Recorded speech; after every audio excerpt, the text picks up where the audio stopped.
Everything rumbled around. The ground shook. Steel rained down on the fortress of Stalingrad, crushing people and animals, shattering shelters, vehicles, weapons, and tearing telephone wires. Communication between the army command and headquarters was still maintained by a few radio transmitters that survived the bursts of shells, mines, and volleys of rocket mortars. This was the Red Army's response to the refusal to capitulate. It began on January 10, 1943.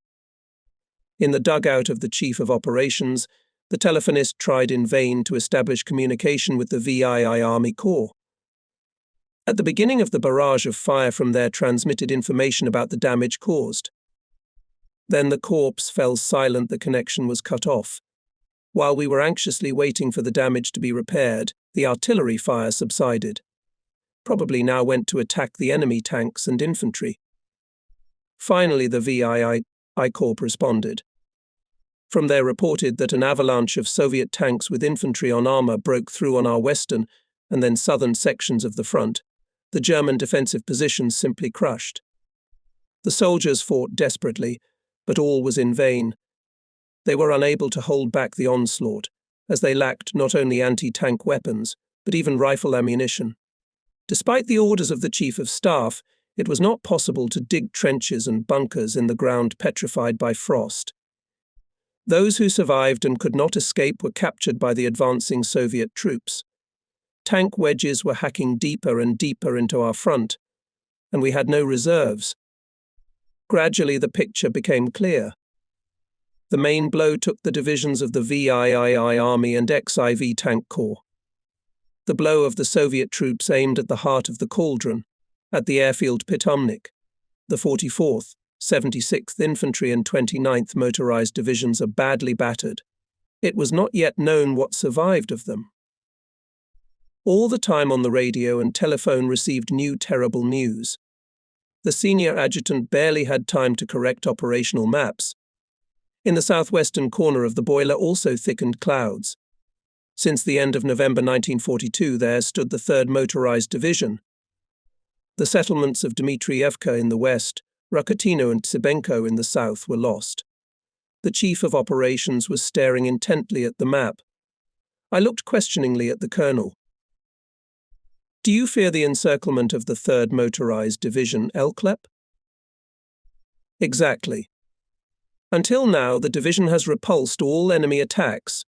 Now, with the loss of Dmitrievka and Rakutino, both flanks are in danger. We should immediately withdraw the division from this projection to the southwest. Elklep immediately ordered to connect himself with the recently promoted to Lieutenant General Chief of Staff. Schmidt was already aware of the case, as well as Paulus, who was in his possession. The division was ordered to avoid encirclement to withdraw to new defensive positions east of the line Dmitrievka-Rakutino. On that fateful day of January 10th, liaison officers and bailiffs literally filled the army command post. It was hard to believe that these ragged figures were officers. Only their eyes, mouths, and noses peeped out, and most of them had their legs wrapped in scraps of blankets. They were dressed in tattered, shabby overcoats. Only a few had winter uniforms, and these were mostly of Russian origin. Often these officers could not unbuckle the buckle of a field bag with their stiffened hands to get a report. Only after 1 or 2 glasses of hot tea they began to talk incoherently about the terrible events of the last hours, the desperate resistance of the German soldiers, the batteries destroyed by enemy fire and exploding ammunition stacks, the panic in the rear units, and among the wounded. Those who could move, mad with fear, fled to Stalingrad. A lieutenant of one of the divisions in the southwestern section of the cauldron reported that during the last few days 2 or 3 German communists were calling on loudspeakers to stop resistance and surrender to the Russians. This is not the first time we have heard such propaganda, he added. They won't catch me at it. Only now the communists have a German captain and 2 Oberleutnants. Unless, of course, it's a hoax. Do all soldiers react to calls to surrender as you do? I asked. Soldiers listen to the broadcasts, but they do not believe what they say. The fear of capture was still so great that even in a hopeless situation, when every minute of delay could cost lives, only a few soldiers went over to the side of the Red Army. Years of anti-Soviet propaganda paralyzed most German soldiers and influenced their behavior. It led to the deaths of tens of thousands of people in the Stalingrad cauldron alone.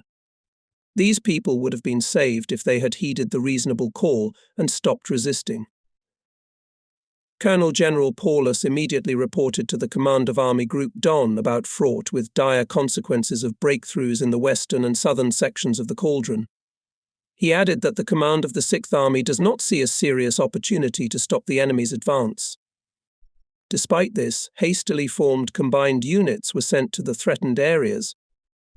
Although it was clear to Paulus and Schmidt that further weakening of the divisions fighting in the city was unacceptable, they themselves ordered Lee Army Corps to transfer as many battalions, companies and artillery units as possible to the western and southern sections of the cauldron. The army mechanism creaked, but it still worked. It obeyed its own internal laws. Colonel General Paulus was aware of the mortal danger threatening his army. He suffered severely from the responsibility he had shouldered. But Paulus, as well as his inner circle, considered the culprits of the disaster only Hitler, the General Staff and the command of Army Group Don. We continued to act, although our hearts were bleeding and the spirit was broken. Many paid for it with their lives. I will never forget a conversation with Paulus on the evening of January 10th, 1943. This conversation shows that we were then torn by internal conflict, and shows that in the end we were all then in favor of continuing the war and believed that we should sacrifice the Sixth Army. "My dear Adam," began the commander, now of course many soldiers and officers ask why Paulus did not accept the offer of surrender, why he in this hopeless situation does not act contrary to Hitler's orders. "You know that I have no right to act against the orders of the High Command. But that's not the only thing that prevents me from surrendering. How will the war end if our armies in the Caucasus are surrounded? And that's the danger they face. While we are fighting, we are constraining the Russian armies here, which they need for a major offensive operation against Army Group A in the Caucasus, and against the still unstable front from Voronezh to the Black Sea. We must hold here to the last so that the Eastern Front can stabilize. Only if this succeeds can we hope that the war will end well for Germany. Let me make one remark, Mr. Colonel General," I inserted. "Probably, if I were you, I would hardly dare to surrender. But let's say that it happened. Could the Russians move their armies released here to a front more than 300 kilometers away from us sooner than in a few weeks?" "In this you are certainly mistaken. The Russians are masters of improvisation. They have proved this many times in the past. What seems impossible to us is possible to them. With our desperate position in the southern sector, any increase in enemy forces could be fatal to us. I could find myself responsible for the loss of the war as a whole. To prevent such a catastrophe, we must fight on." Neither Colonel General Paulus nor Colonel Adam thought at that time that the real misfortune was the outbreak of the war, a war which in its essence, and from the very beginning, was a political, economic and military crime, because it was directed against the historical development of events. Already the First World War showed that in the 20th century it is impossible to carry out a policy of conquest and plunder, which in the 19th century was still practiced by some imperialist states. Even then, such a war was a challenge to other states, and they united against Germany, which was striving for world domination. The troublemaker was punished. Undoubtedly, the Second World War unleashed by Hitler's Germany was even more criminal. It was bound to end in defeat because the peoples, especially the peoples of the Soviet Union, showed an indomitable will to resist. We did not ask ourselves fundamental questions about the nature of the war, its historical significance, and its moral and political objectives. We were far from understanding all these issues. Raised in a nationalistic and militaristic spirit, we were hardly capable of posing these questions. This was the real cause of our unhappiness, and we rolled further and further towards the abyss, for, misguided as we were, we considered it our duty to hold on to the end, On January 10th, and in the days that followed, one terrible news followed another. They all spoke of the same thing. It was reported about a new breakthrough of the defensive line, fleeing from the Russian tanks. Our soldiers were abandoning their positions without orders. The incompetence of the commanders of combined units was revealed. Everywhere began to decompose.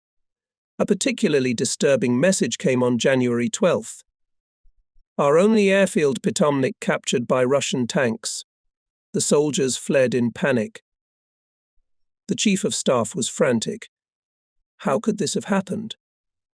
According to the latest reports, we had the impression that the airfield was not yet in immediate danger. Maybe it was just a rumor? Schmidt demanded complete clarity, because it was about the safety of the Army command post. The reconnaissance team sent there soon returned. It turned out that our troops' pilots, chauffeurs, orderlies, wounded escaped from the enemy reconnaissance, meanwhile again moved back. This time I could understand the fit of rage at Schmidt.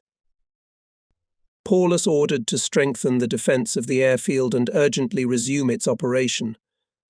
A staff officer, who went to nursery to get the mail, told us in detail about the events at nursery. Panic began suddenly and developed into unimaginable chaos. Someone shouted the Russians are coming in the blink of an eye. The healthy, the sick and the wounded all jumped out of tents and dugouts. Everyone tried to get out as soon as possible. Some were trampled in panic. The wounded clung to their comrades, leaned on sticks or rifles and waddled in the icy wind towards Stalingrad. Exhausted on the way, they immediately fell down, and no one paid any attention to them. In a few hours they were corpses. A fierce struggle ensued over seats on the vehicles. Ground staff of the airfield, medics and lightly wounded first rushed to the surviving cars on the edge of the airfield Pitomnik, started the engines and rushed to the highway leading to the city. Soon whole clusters of people were hanging from fenders, running boards, and even radiators. Cars nearly collapsed under the weight. Some stopped for lack of fuel or engine failure. They were overtaken without stopping. Those who were still able to move were fleeing. The rest were crying out for help. But it didn't last long. The frost did its work, and the cries subsided.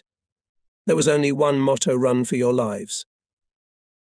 But how could one save oneself in a broken city, in which we were constantly attacked by the Russians? It was not a question of salvation, but of self-deception of fear-driven, ragged, half-dead people, broken physically and morally in the battle of annihilation. Soon, however, it became known that the nursery was back in our hands. And although it turned out that the airfield was attacked only by enemy reconnaissance, few of the sick and wounded went back. Too deeply seized fear of our soldiers. Most of the pilots and orderlies only by evening returned to the nursery. In the Army headquarters, and especially in the Lee Army Corps headquarters, there were various plans whether it is impossible to reduce the territory of the cauldron and thus concentrate forces to create a known reserve. Paulus rejected this plan, explaining that it would mean the voluntary surrender of a vital airfield. Is it impossible to stop the resistance after all? Others questioned. No, not that. It would be tantamount to capture and would endanger our armies fighting outside the cauldron, said Paulus. Maybe it would be better to break out of the cauldron in small groups without artillery preparation. This proposal came from the headquarters of Seydlitz. The meaning of the proposal was as follows: divisions located on the bank of the Volga River at night will try to break through the frozen river to the south behind the enemy lines. There they would join the German troops fighting between the Don and the Volga, and also moving south. Seydlitz's plan called for the Sixth Army to link up with German troops outside the cauldron. We assumed that the retreating army of Gotha is still fighting south of Temlinskaya. Schmidt believed that such a breakthrough operation would cost the Sixth Army dearly. Nevertheless, he agreed with her.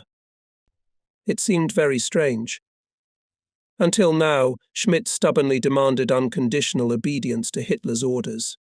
Now that the breakthrough is hopeless, he is going to disobey orders. However, even this plan was not realized. True, it was approved by some divisions, whose soldiers had already been in the city for many weeks and physically were not yet completely exhausted. All other divisions rejected the plan as illusory, because they did not consider it possible to conduct an offensive by the forces of half-starved sick soldiers. All this showed once again that the army command was wandering in the dark, and in the higher headquarters reigned complete confusion.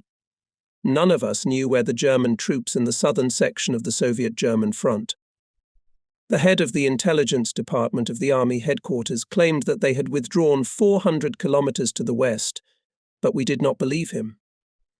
This would mean that the German army had rolled back to the original positions of the summer of 1942. But then all our last year's struggle was in vain. We did not want to believe it. For we concluded with caustic irony Morgensternowskogo Palmstrom cannot be what should not be. Manstein, who knew well the mood in the Sixth Army, tried to keep Paulus in the dark about the situation on the fronts. Although the Sixth Army was deeply disappointed in Manstein, who in the difficult days abandoned it to its fate, Paulus and Schmidt in this desperate situation made another attempt to induce him to some action. They authorized the commander of the 9th Anti-Aircraft Division, Major General Pickert, to fly to the headquarters of the Army Group Don and report in detail to Field Marshal von Manstein about the disastrous situation of the encircled army. In the last days, even fewer transport planes arrived to us than usual. Hunger reigned in the cauldron. Pickert had to achieve at last from Manstein improved supply by air to alleviate at least a little bit of the plight of the Sixth Army. In fact, this move by the Army Command was as much self-defeating as some of its earlier actions. But it had another, unexpected consequence. General Pickert did not return to the cauldron. Before departure, he assured his Chief of Operations, and introducing himself on the occasion of departure, and Colonel General Paulus, that he would fly back immediately upon completion of the task. However, we waited for him in vain. Soon we received a radiogram from Pickert last night circled over Pitomnik. The attempt to land failed, forced to return. That same night other airplanes landed at Pitomnik. We were outraged. However, nothing was taken against Mr. Pickert at that time. I sat in my dugout and thumbed through the papers that Oberfeldwebel Kupper had brought me. Among them were enemy leaflets. I carelessly pushed them aside.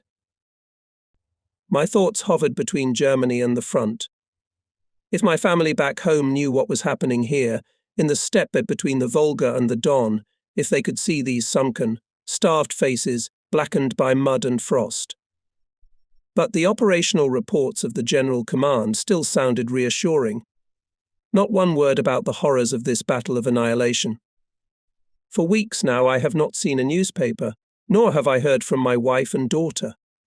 How worried they are about me. What will happen to them when they receive the terrible news of our destruction?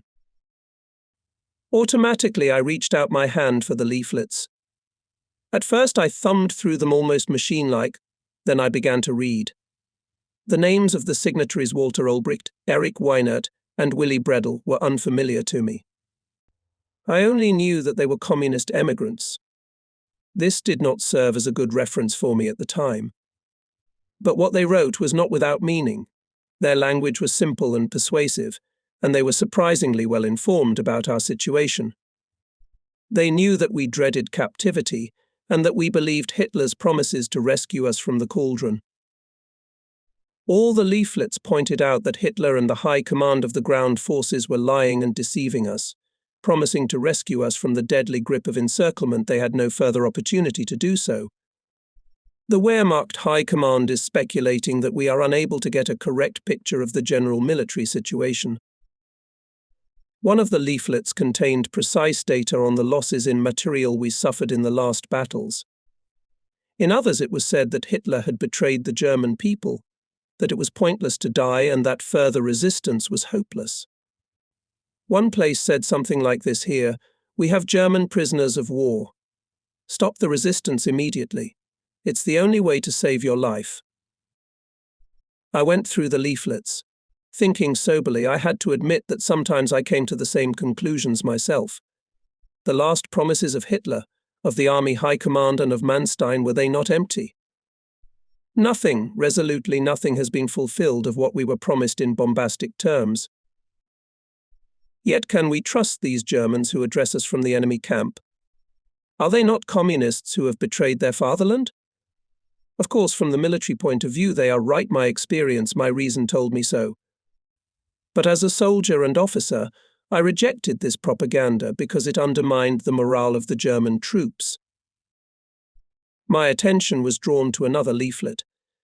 Paulus argued that the meaning of our continued resistance is to enable Army Group A in the Caucasus to avoid the threatened encirclement. In the leaflet, however, said that this group of armies is already in the area of Rostov. Was not Paulus misled? Is not deliberately Manstein keeps in the dark the commander of the 6th Army? That would be too much. I did not see a way out of the labyrinth in which led me to read the leaflets. Finally, in one of the leaflets I read the names of 3 officers who had allegedly been taken prisoner by the Soviets back in 1941, Captain Dr. Heidemann, Oberleutnant Harisius and Oberleutnant Ryer. I was puzzled. Dr. Heidemann was obviously a reservist. I remembered the Hessian town of Schluchten. There, as a schoolboy, I had met a gymnasium student named Heidemann. Later he became a philologist, but the surname doesn't mean anything. As if these 3 officers addressed our soldiers at night through a powerful speaking machine. Thus confirmed what the lieutenant from the southern section of the boiler told me on January 10th. Damn it. Who should I believe? Cupper had better relieve me of these things. I called him. Why did you put these leaflets on my desk? I thought, Mr. Colonel, that they would interest you, he replied. You have read them too, Cupper. What is your opinion? You may speak frankly, I added, noticing Cupper's hesitation. Yes, Mr. Colonel, we have read the leaflets. According to the contacts, the order to hand over all found leaflets is only formally obeyed, although hardly anyone has the courage to side with the Red Army. The opinion that the Russians do not shoot prisoners of war is gradually gaining ground. A liaison of the IV Army Corps said that last night a soldier of the 371st Infantry Division, whom many people know, addressed them through a loudspeaker from the Russian trenches. Do the soldiers of the headquarters talk among themselves about these leaflets, Cupper? There's a lot of controversy about the leaflets these days. Some are negative about them, others are thinking about what it says, and even defending the allegations. In any case, almost no one believes that people are shot in captivity. Cupper left. I had nothing to do, in fact, and I sank into deep thought. Thoughtful, or rather anxious, was Paulus, who some time later called me to himself. Oberleutnant Zimmermann made it clear that, apparently, the Colonel General had a need to talk to me. When I entered, Paulus was sitting at the desk, head propped up, his right hand stroking his forehead. I already knew this habit of his. Almost always at this time his face twitched particularly hard. What's wrong, I thought. In front of Paulus lay some paper. Silently he held it out to me. It was a leaflet addressed directly to Paulus and signed by Walter Ulbricht, a deputy of the German Reichstag. I read it carefully word by word. Clear, logical arguments. Ulbricht proved that Paulus, obeying Hitler's orders, is not acting in the interests of Germany and the German people. His duty to stop useless resistance. I looked questioningly at the army commander and returned the leaflet to him. Of course, said Paulus thoughtfully, the author of this message, if you look from his bell tower, right. He sees all events as a politician. As a civilian, he cannot understand what obedience means for a soldier, nor can he understand the considerations that guided my decision. Before you, Mr. Colonel General, called me in, I read similar leaflets by Ulbricht, Weinert and Bredel. Their language is not familiar to us. Everything in me is opposed to their views, but in many respects they are right. Let's put it this way, Adam, they see things in a different light than we do. I am in no way denying these people's good intentions. But to me, this is undermining soldier discipline, and I can't accept that. What will we come to if, in time of war, soldiers oppose the government of their own country? I haven't quite figured it out myself, Mr. Colonel General. But I'm wondering more and more often what is the point of driving tens of thousands of people to their deaths. Is it worth sticking to the traditional notion of soldiers' duty when our trust in the High Command has been betrayed more than once in a heinous way? Are there still serious grounds which, from a military point of view, would justify our deaths? I may assume, Mr. Colonel General, that you are familiar with the contents of all the leaflets. One of them says that the Caucasian Army Group is fighting already in the Rostov area. In that case, the danger of encirclement has passed. Then why these terrible human sacrifices of the Sixth Army? I've read these leaflets, but I can't believe these statements. We must be as critical as possible of all propaganda. What if it is true? If we have been deliberately or unconsciously misled by our High Command? I cannot fully accept your arguments. Manstein knows from Pickett how desperate our situation is. I simply cannot imagine that he is not moved by the suffering and loss of life of our army, and that we are being asked to sacrifice in vain. We are ordered to defend ourselves here, and out of a sense of responsibility to Army Group A in the Caucasus, I cannot act otherwise. So this conversation ended in nothing. We pondered and debated. However, we forced ourselves to tread in an enchanted circle. We were not capable of setting aside senseless and even criminal orders and rising to true responsibility towards our people. And so even the agitated appeals of the German anti-fascists did not help us at that time. Lieutenant General Schmidt summoned me to his office. Reconnoiter the new command post, Adam. We are going to use the command post of the 71st Infantry Division, which moves into the city south of the Tsaritsa River. As far as I know, we will be able to accommodate in shelters located in the gully near the village of Stalingradsky. Take care of their distribution immediately. The adjutant of the 71st Infantry Division will be waiting for you at the Stalingrad Highway, where the road to the gully leaves. Returning to my dugout, I arranged by telephone with the head of the rear of the division about when I would arrive at his place. On January 13th at 9 o'clock my car was standing ready to leave. It was only a few hundred meters to the highway. The line of wounded kept moving towards the city. Already after a kilometer my passenger car was overcrowded with them. 2 of the wounded were even standing on the footrests. Drive slower, I ordered the driver, who feared for the integrity of the axles and springs. I decided to make a small detour to Stalingrad and take the wounded to the infirmary there, although the car was already heavily overloaded. Immediately after Gomrak we took another one. I saw him from afar. He was standing there, begging with his hands wrapped in rags. As we slowly drove closer, I saw a look of despair on the child's face. Tears were streaming down his cheeks. I remembered my son and told him to stop. The unfortunate man waddled over to the car. "Please take me to Stalingrad," he begged. We squeezed in, and the wounded man sat on the front seat. The young man was not yet 19 years old. He had been sitting on the road for hours with frostbitten hands and feet, and no one took pity on him. He did not know how to thank me and kept trying to shake my hand. It seemed to him that in Stalingrad he would find salvation.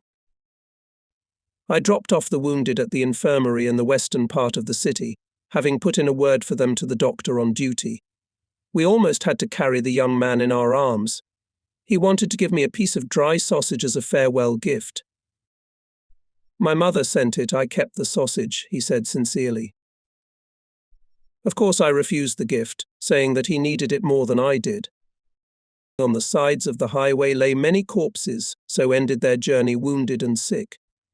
They lay down for a moment to gain strength, fell asleep from fatigue and froze. The dead also lay on the road. No one cared to commit them to the ground. Tanks and cars drove over the frozen corpses and flattened them. Drivers and pedestrians stumbled over them, and stumbled senselessly and stupidly onward. This highway was nicknamed the Road of Death. Hundreds of all kinds of wrecked trucks, cars and special vehicles, smashed and overturned by air bombs, with their cargo and mangled corpses of people. Every now and then there were mangled tanks and guns, sometimes a burned-out airplane, and finally, countless quite serviceable vehicles that lacked only fuel. My all-terrain vehicle stopped. In it sat, waiting for me, adjutant of the 71st Infantry Division. After all I had seen, I didn't want to talk. We turned into a deep gully, along the bottom of which between the steep slopes passed the road. Here was built a real settlement of bunkers. It was called Hartmannstadt after the name of the division commander, Lieutenant General von Hartmann. The dugouts were arranged along the steep left slope in 3 stories connected by staircases. The staircases and passages were railed. A kitchen and pantry were also dug into the slope. During the Western Campaign, the 71st Infantry Division took the northern forts of Verdun, Vaux and Douaumont. It was nicknamed the Lucky One. Its vehicles bore a clover leaf as an identifying mark. Now, however, luck had irrevocably left the division. I found Lieutenant General von Hartmann in a very depressed mood. "In what a terrible position we are in," he said to me. "I see no way out. Of my division, which I have always been so proud of, almost nothing is left. I will not bear it." I, too, was extremely depressed and told him about my terrible trip on the road of death. "You're right. Those horrible pictures can make anyone lose his mind." From further conversation I learned that the general had also lost his only son in the war. Fallen for the fatherland, hitherto we had believed it, or at least we had been persuaded of it. After the bitter experiences of the last few months, this interpretation began to seem to us extremely doubtful. But it was even harder to admit that our sons had died in vain. When I said goodbye, I had the feeling that von Hartmann was tormented by doubts even more than me, and he finally lost his composure.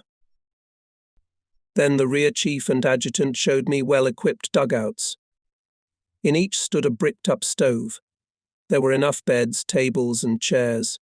There were curtains and blackout devices hanging from the windows. All the rooms were lighted by electricity. How primitive in comparison to this was our old command post. The division headquarters was going to leave the next day. Consequently, the quartier team had to take over all the quarters immediately. I distributed the individual dugouts among the units of our headquarters and went to the Army command post. Having informed Schmidt of the results of my reconnaissance trip, I asked him when we would move the command post. "It depends on the changing situation and on when the switchboard will be installed. As long as the kennel is in our hands, we will stay here," he replied. I then informed Paulus about Hartmannstadt and also about the terrible pictures I saw on the way. "It is really terrible," he said. "If I were sure that Army Grouper was safe, I would put an end to it. Since it remains unconfirmed, we must fight while we can." "Can our troops still fight, Colonel General? After all, the western section of the cauldron was breached at the first blow." "We've patched it up. The nursery is still in our hands. And who would willingly take prisoners? The soldiers still hope for salvation and want nothing to do with surrender. This strengthens me in my actions." Indeed, most of the soldiers were ruled by fear and hope. In the army headquarters, perhaps no one thought more about liberation. But no one had the guts to tell the troops the truth. It was not difficult to foresee that we could not hold the nursery for long. Therefore, Schmidt ordered to take out by airplane logs of combat operations of our headquarters, intelligence, operational rear, personnel Nuxestava, Chief of Engineering and Chief of Communications, so that they do not fall into enemy hands. This was entrusted to the senior adjutant of the headquarters control group, Captain Baru, a young officer awarded the Knight's Cross. First, he was to once again outline to Field Marshal von Manstein the agony of the Sixth Army, and then fly on to report to the General Command of Land Forces and Hitler personally how ignominiously perished, dying of starvation, the Sixth Army. The army command assumed that Hitler may be more impressed by a decorated officer than a general. Beer never returned to the cauldron again.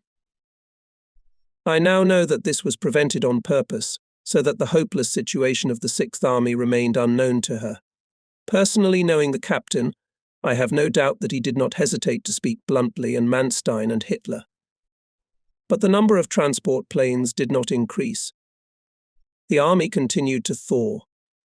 Field kitchens were increasingly left cold because there was nothing to cook. Every now and then an already meagre dinner was cancelled.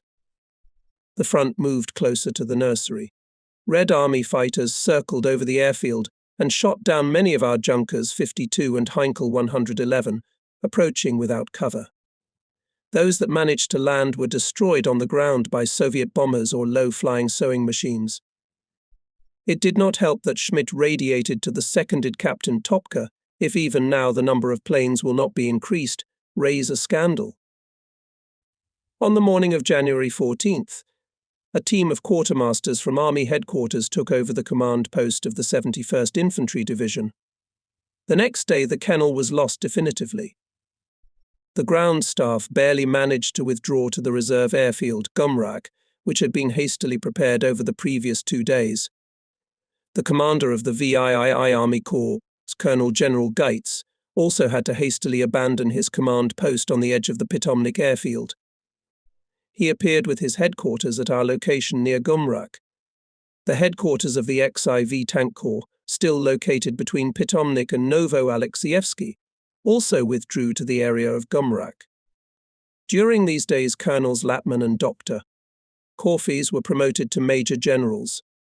Latman, whose armoured division was completely destroyed, was given command of the 389th Infantry Division after its former commander, Major General Magnus, was in this situation completely unfit for his position. Perhaps Magnus thought that Schmidt would let him fly away. But this calculation turned out to be wrong. By mid-January, the cauldron had narrowed considerably. The new front to the south and west ran along the county railroad.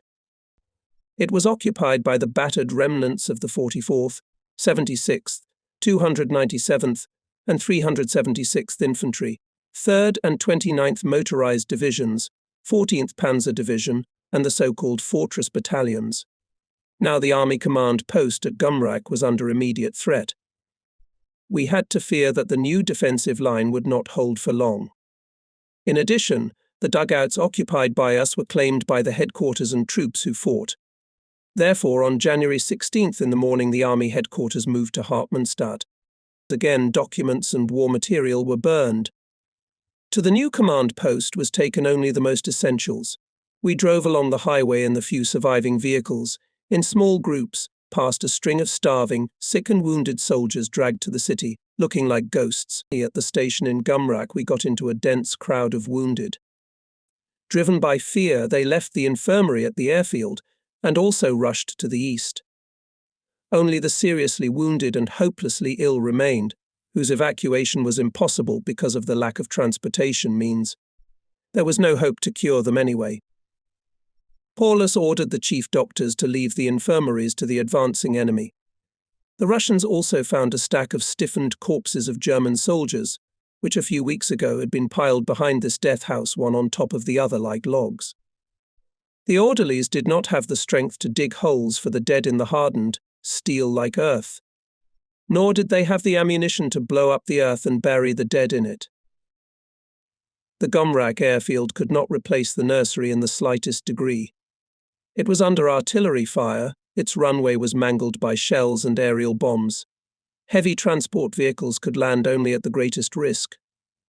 At first, the Luftwaffe command refused to send airplanes there at all, because in recent days from Russian anti-aircraft artillery, fighters and bombing, as well as due to landing accidents, the German aviation lost dozens of aircraft. After the loss of the nursery passed 2 days, passing and the third, but not a single plane landed, although on our part everything was done to put in order the airfield Gumrak, and the headquarters of Army Group Don received a report about it. Apparently, he failed to get the Luftwaffe command to send planes to Gumrak. Paulus addressed with a radiogram directly to Hitler, my Führer, Your orders to supply the army is not obeyed.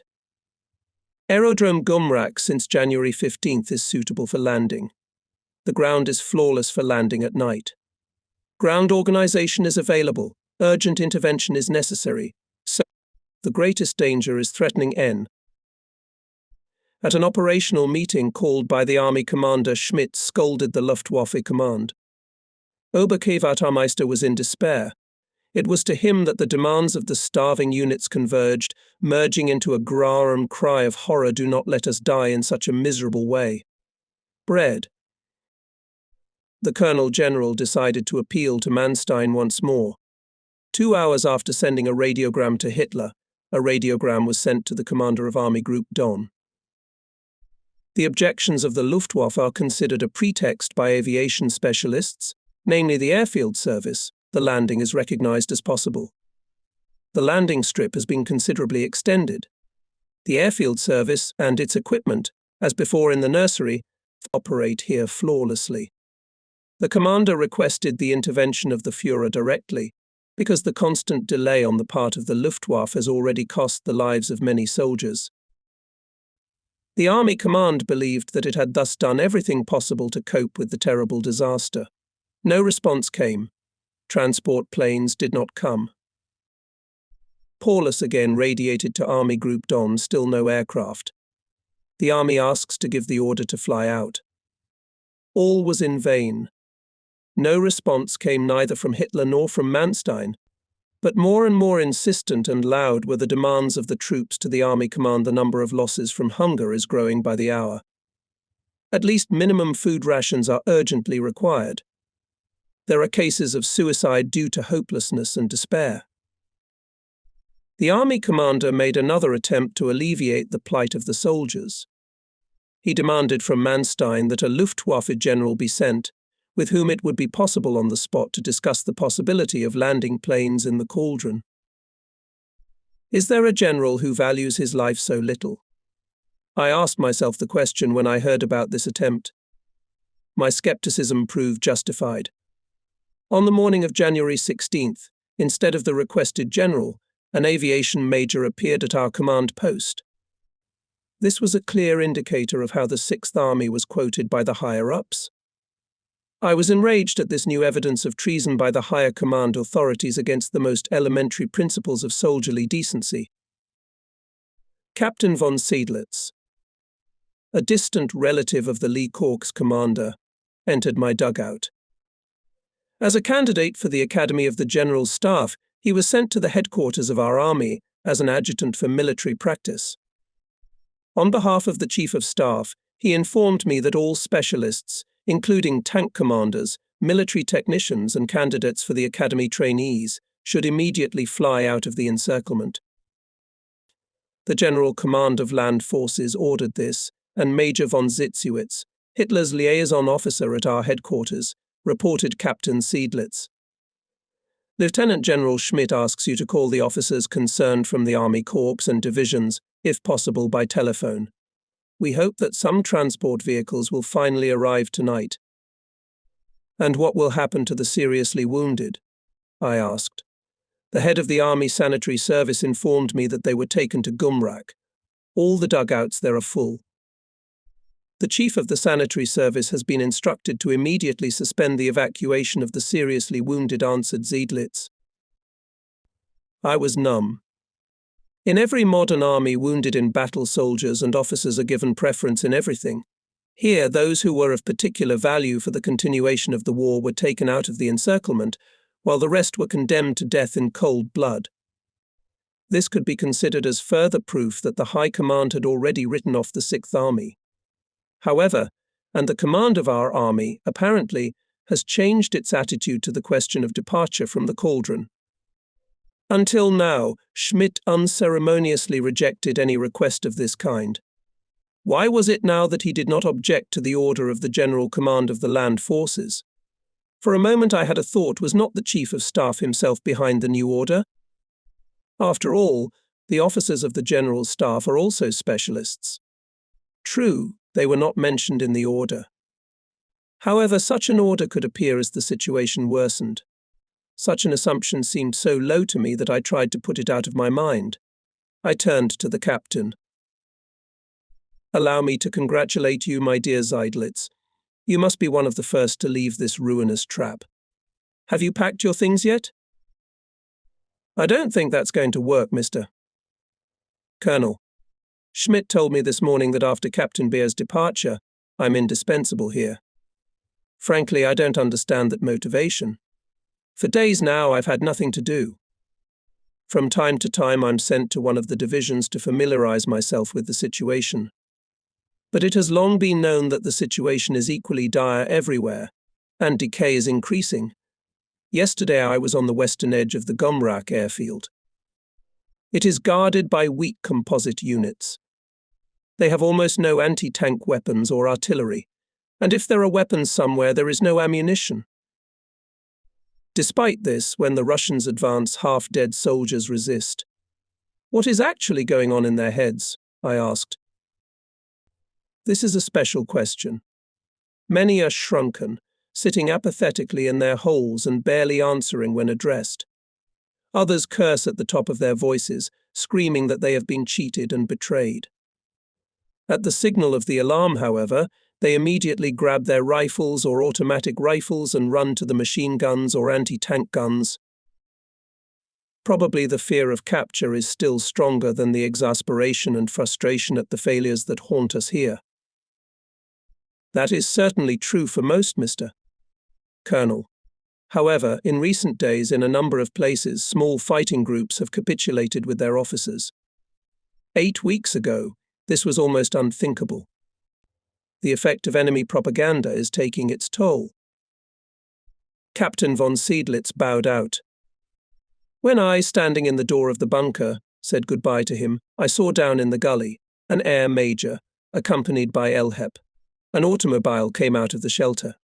The major got into it, and, having trumpeted, left in the direction of the airfield Gumrak. This visit was not long. "I wonder what will come of it," I said. "I would also like to know, Mr. Colonel," replied Seidlitz and headed for the bunker of the Chief of Staff. Colonel Elhep came in to see me. Herr Pilot only apologized. Schmidt attacked him with swear words and sharply said that his arguments do not interest us.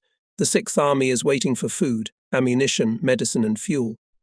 It is outrageous that we were left to our fate. Paulus was agitated, joined the opinion of the Chief of Staff and said that the Luftwaffe did not fulfill their promise. The behavior of higher authorities in relation to the Sixth Army is treachery, which cannot be justified in any way. So this major received a beating intended for the generals, I said. Let's assume that he will give it all verbatim. Do you think, Elklep, that this will improve our supply? Do you hear the shells bursting? The front is getting damn close to our command center. How many more days can we hold out? We're deluding ourselves. A sober assessment of the situation would be to surrender. Then at least thousands of soldiers would have been saved. Further resistance is pointless. The Army General Command has written us off. A few more specialists will fly out. The rest of us can rot. I've had enough of this, Adam. But an officer can't capitulate to the Bolsheviks. He fights to the last bullet and then dies. Those are big words, Elklep. To continue useless resistance is irresponsible and even immoral. In this sense, I will continue to try to influence Colonel General Paulus. No one can forbid you to do so, Elep answered me. But you will achieve nothing. For Paulus, obedience the highest military law. In the following days I arrived to meet specialists, mainly from tank and motorized divisions. They all glowed with joy. As a result of the protests of the Army Command, several airplanes with food and ammunition landed again at night.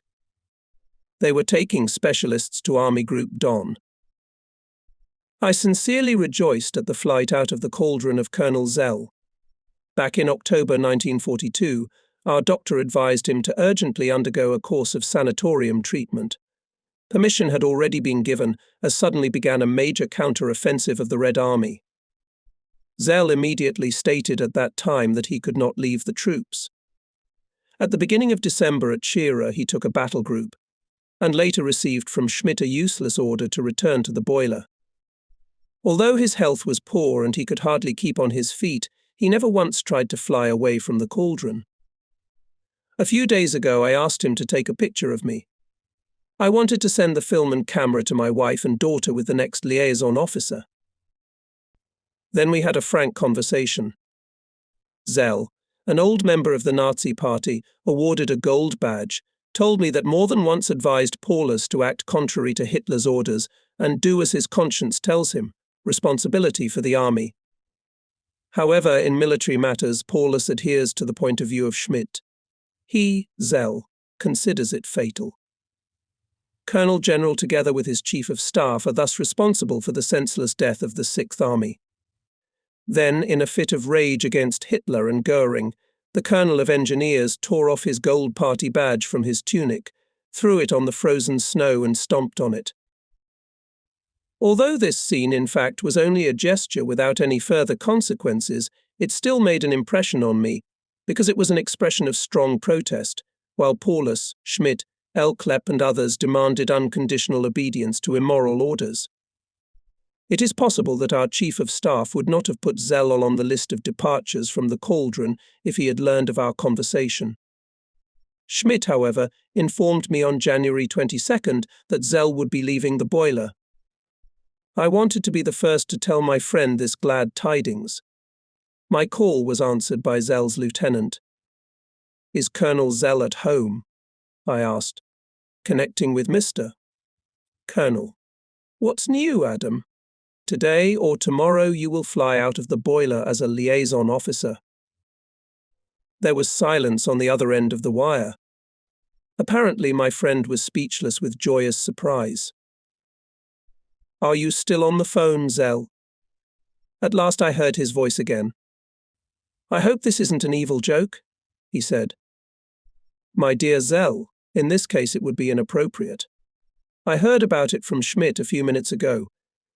I heartily congratulate you, and I am glad that someone who will not blabber about our heroic struggle will get out of here. I hope you'll tell only the truth back home.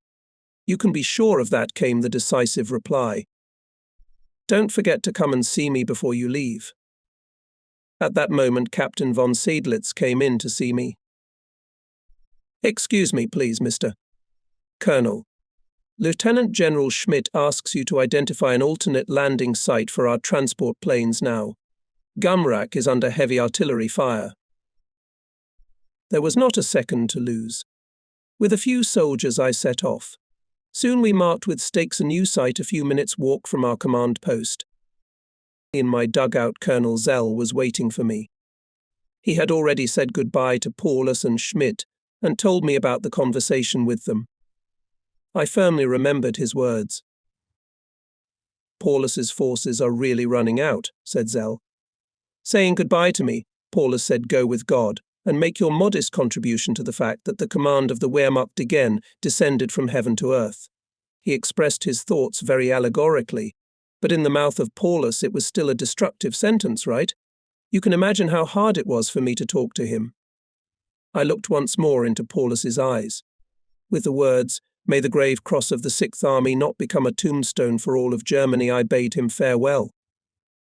In recent days, Paulus indescribably suffers. He agonizingly ponders, looking for a way out, but cannot disobey the orders of Hitler and Manstein. "And what is your impression of Schmidt?" I asked Zell. "I have not seen him for a few days and was amazed at how he has changed. It is no longer the same old, convinced of victory, self-assured Chief of Staff. A man who had hitherto strictly condemned any negative speech now sharply criticized the High Command. In parting, he said to me, "Tell everywhere you find it possible that the High Command betrayed and abandoned to the fate of the Sixth Army. Too bad he didn't realize this sooner. He could have spared the Sixth Army a lot of misfortune." For both Zell and me the farewell was not easy. We had endured hard days together and knew we could rely on each other. There was little hope that we would ever see each other again. As soon as the Colonel of Engineers left, the adjutant of the IV Army Corps reported by telephone that the Corps commander, General of Engineers Ianeke, during an enemy air raid, wounded in the head and shoulder. By duty, I immediately radioed this to the headquarters of Army Group Don. A few hours later, from the personnel department of the ground forces, followed the order to send the wounded general on the first car that will land in the cauldron. At this time, the Russians had already occupied our last airfield, Gumrak. The planes were instructed to land in the village of Stalingradsky, although no landing strip had been traced there.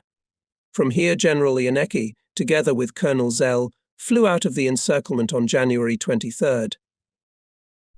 This was one of the last airplanes to depart from the cauldron. Most of the pilots, since they managed to break the enemy's anti-aircraft barrier at all, dropped food containers. If the containers fell by us, hungry soldiers would instantly pounce on them. Ignoring the order of the command, according to which all food containers were to be reported and handed over to a point created for this purpose, they mostly shared the food among themselves. Could they be blamed for this? For weeks they ate almost nothing.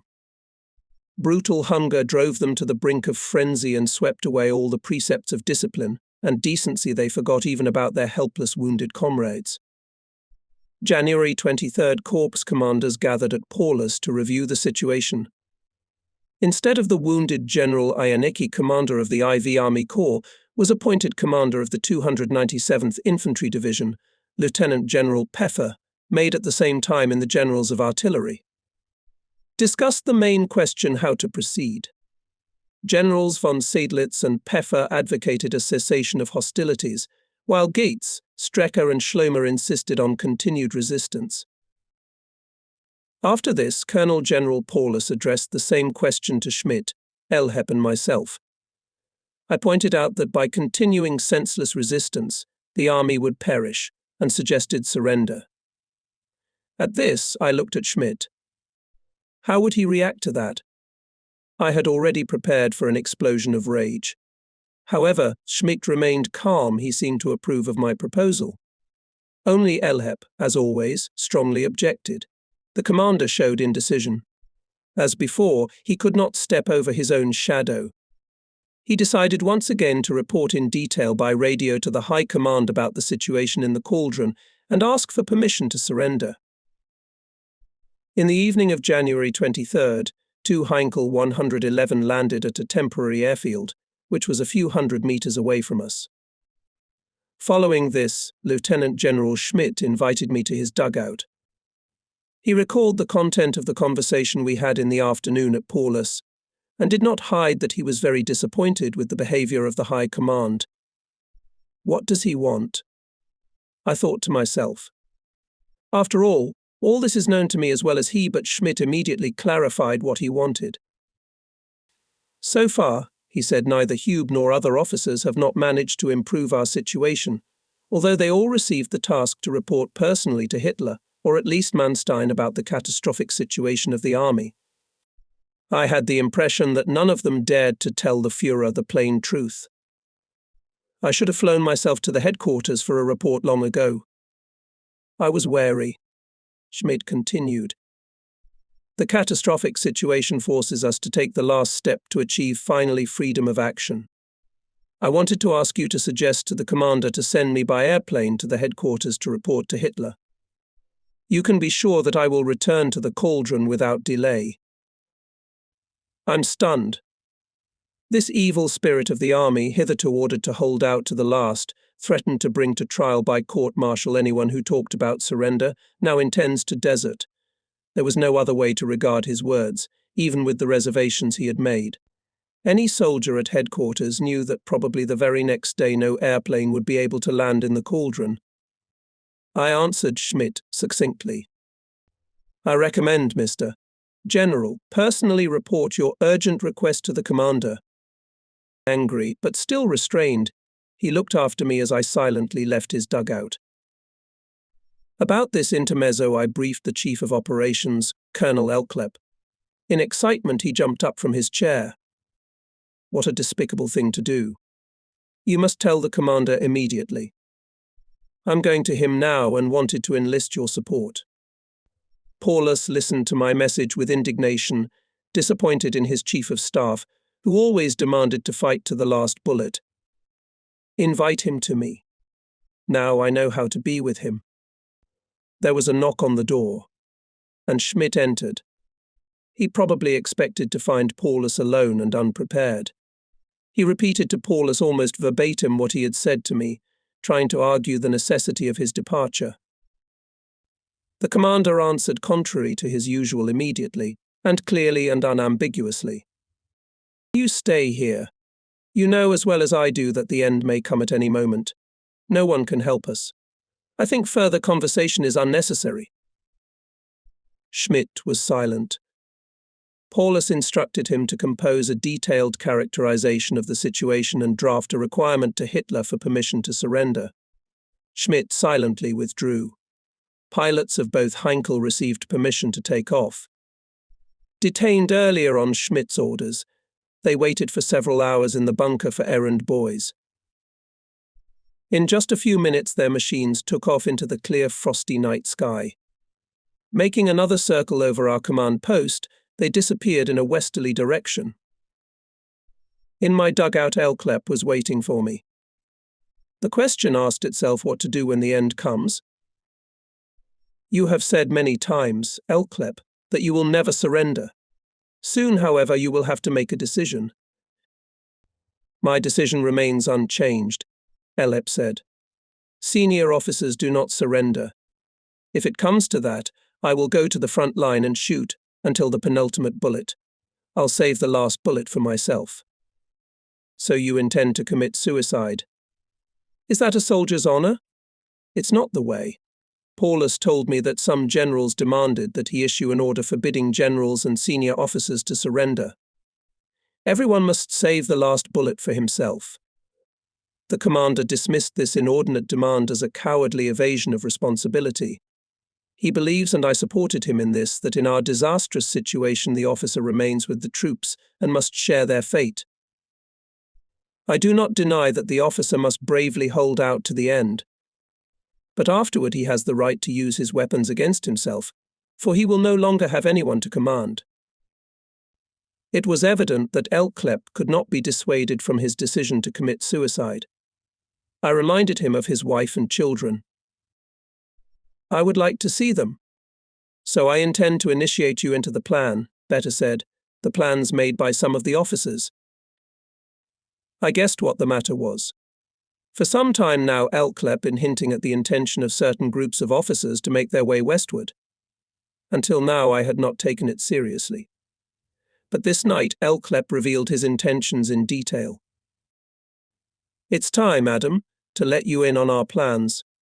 I believe it won't be more than a week before the cauldron is crushed.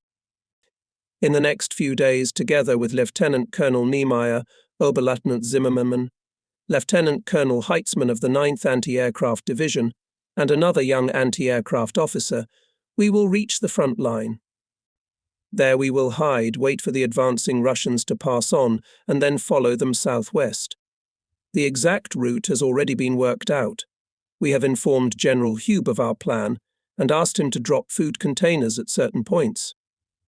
I have marked the appropriate places on the map, which one of our liaison officers has already taken away from here. But that's nonsense, Elklep. Even if you manage to cross the front line here, you'll never reach your target. Think about it, the entire southern wing of our front is retreating and has already rolled back 400 kilometers to the west. You'll have to wade through enemy territory for weeks. It's a hopeless endeavor. We're well prepared. Backpacks full of wool and furs, bandages and medical supplies. We've saved a few days' worth of galettes and a few cans of canned goods, so we have something to eat for the first time. Have you also thought about the fact that this is desertion, Elklep, escape from responsibility? Your plan contradicts your own requirement to hold out to the last man. We do not want to desert, but to ask Paulus to relieve us of our posts, and we will realize our plan only if the commander agrees to it. By the way, Colonel Clausius, Chief of Staff Light Army Corps, together with his adjutant, wants to get out of the cauldron on skis. We expect to meet on the way. Separate groups from the 71st and 371st Infantry Divisions want to head south down the Volga to join the 1st Tank Army near the Terek. No offense to me, but these are dangerous fantasies. You know that the 1st Tank Army is probably already in the Rostov area? Have you told this to your associates? And do you seriously think that the enemy will guard his rear so badly that he will not immediately capture such crazy fugitives as you? Be sensible, Elklep.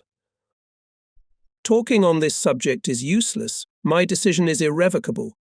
With these words, Elklep left my dugout.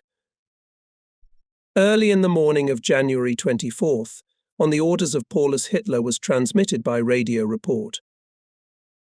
Based on the reports of the corps and personal reports of their commanders, with whom communication is still maintained, the army reports the situation. Troops without ammunition and food, there is contact only with parts of 6 divisions. The phenomena of decomposition in the southern, northern and western sections of the cauldron. The unified control of troops is no longer possible. In the eastern section of the small changes, 18,000 wounded without the slightest help with bandages and medicines, 44th, 76th, 100th, 305th, 359th Infantry Divisions destroyed. Due to heavy attacks, the front is broken through in many places. Support points and shelters only in the area of the city. Further defense is pointless. Defeat is inevitable. To save the survivors, the army asks for immediate permission to surrender. The reply came immediately and was brief. Hitler's radiogram said roughly the following: surrender is ruled out. The 6th Army is fulfilling its historic mission, fighting to the last bullet to make possible the creation of a new line of defense on the southern wing of the front. I openly stated to Paulus that I regarded this order as criminal and that as a consequence it could not be considered binding. Lieutenant General Schmidt, who softened only temporarily, and apparently not because of concern for the fate of the army, still demanded to hold to the last. He achieved his own. Paulus and now remained an obedient soldier, and thus facilitated Hitler his criminal actions against the 6th Army. About 9 o'clock to us came shooting from rifles and machine guns, explosions of hand grenades. During the night the front had moved directly to the gully.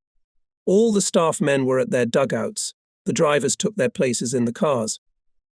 Would we still make it out of our location in one piece? The 71st Infantry Division had prepared for us a new command post in the south of Stalingrad in the cellars of a former hospital. Schmidt's harsh voice has already sounded. Prepare to move the command post. We quickly destroyed the remaining staff documents and all unnecessary personal property. I left myself 2 blankets, a briefcase with underwear and a carrier. We had to run. Bullets were already whistling over the beam. From the bursts of shells the window panes burst, and glass shards flew inside the dugouts. When 8 days ago we took this command post, on behalf of the Chief of Staff, I made a reconnaissance of the defensive line in front of the gully. But who could fight on that line? A handful of soldiers from headquarters? The Russians themselves dictated to us what to do. Under cover of darkness, they moved to the command post at a distance of a few hundred meters. Our defensive line was already in their hands. Schmidt gave the order to the cars. Everyone hurriedly took their seats, engines roared. We ran away from the gully. We were followed by hurrah. It was the Red Army attacked the ravine from the opposite side. A few more minutes of delay and the army headquarters would have been captured on January 24th. Looking back, I can say that it would have been only good for us. And for the whole army, it would have brought the Denuing closer and saved many lives. But fear ruled us at the time. The drivers drove as hard as they could. When we reached the outskirts of Stalingrad, we had to slow down to pass between the ruins. We slowly moved forward, driving around bomb craters, mountains of rubble and stone, the remains of walls, stovepipes and concrete skeletons of buildings. What was not destroyed by shells was dismantled by German troops to equip positions, build dugouts and for fuel. On the bridge over the Taritsa, an officer of the 71st Infantry Division was waiting for us. He led us to the basement where the headquarters was to be located. The preparation of the room was not a difficult matter after all. We had left almost all our possessions in the gully. Would this be our last main apartment? so we proudly called before the location of the army headquarters. Now, in the stone hole, it sounded like a mockery. The only one who seemed indifferent to this was Lieutenant General Schmidt. He ordered me to organize a circular defense of our ruins. At the same time, it was necessary to designate a landing pad for the aircraft Fizzler Storch. About this order, Paulus, perplexed, shrugged his shoulders. What nonsense. Where will come storm?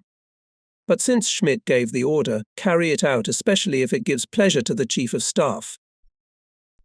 Elklep argued about Schmidt's new quirk, but took almost no interest in our affairs. I had the impression that Schmidt had not yet given up hope of getting out of the encirclement. Perhaps he contacted his friend General Hugh by radio or forwarded him a letter with the pilots who left on the night of January 23rd to 24th. About 100 meters from our basement was a level area that seemed suitable for landing a storm. Before evening, Lieutenant General Schmidt instructed me to mark it with signal lights, as he expected 2 planes to arrive during the night. Apparently, he reckoned that they would be brought in tow, for the storms themselves were unable to cover so great a distance. Was Schmidt really so naive and believed that the storm can land on our site, and Colonel General Paulus will allow him to fly away? To demand from the soldiers and officers of the army to fight to the last man, and to try to save his own life, so behaved the officer, who bears a considerable share of the blame for the death of the 6th Army. The morning came. The Chief of Staff's expectations were in vain. His attendant told me that all night Schmidt did not sleep a wink. Airplanes, it is true, flew over a very reduced in size cauldron. However, they were transport vehicles that randomly dropped containers of food. The pilots had already lost their bearings and could not determine where the German and where the Soviet troops. Fizzler Storch never arrived. My activity as adjutant of the 6th Army came to an end. I was left with only a pencil and notebook, a seal, about a dozen Knight's crosses, and as many German crosses. Sitting idle in the cellar was not to my liking. So I took over as liaison officer and went to the headquarters of the 71st Infantry Division, which was a few blocks south of our basement to begin with. The division command post was occasionally shelled by enemy artillery. The day before, Captain von Seydlitz, a candidate for the General Staff Academy, who had been seconded to the Army headquarters for training, had been killed by a direct hit here. Just as I arrived at General von Hartmann's house, several shells again exploded near the house where the headquarters was located. Among others, the personal adjutant of our Chief of Staff, Oberleutnant Schatz, was also killed.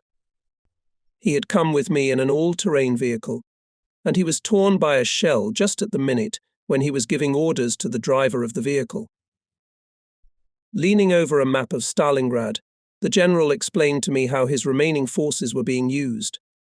Hartmann's voice sounded calm and cold-blooded. I intend at the latest tomorrow to go to my infantrymen in the front line. In their ranks and among them I will meet death. Captivity is a dishonor to a general. I am of a different opinion, Mr. General. Many of our surviving soldiers will be taken prisoner. In this emergency, surrender and captivity are not dishonorable. We should have taken this step long ago. I believe it is our duty to share with the soldiers the bitterness of captivity. We should frankly say this to the troops, not set an example to them by suicide. Let me speak plainly in these last hours. And you, Mr.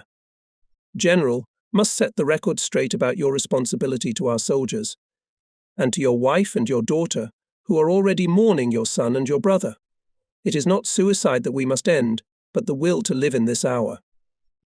My words had no effect on the general. He said to me, I know you wish me well, Adam, but I will go my own way. And he bade me farewell.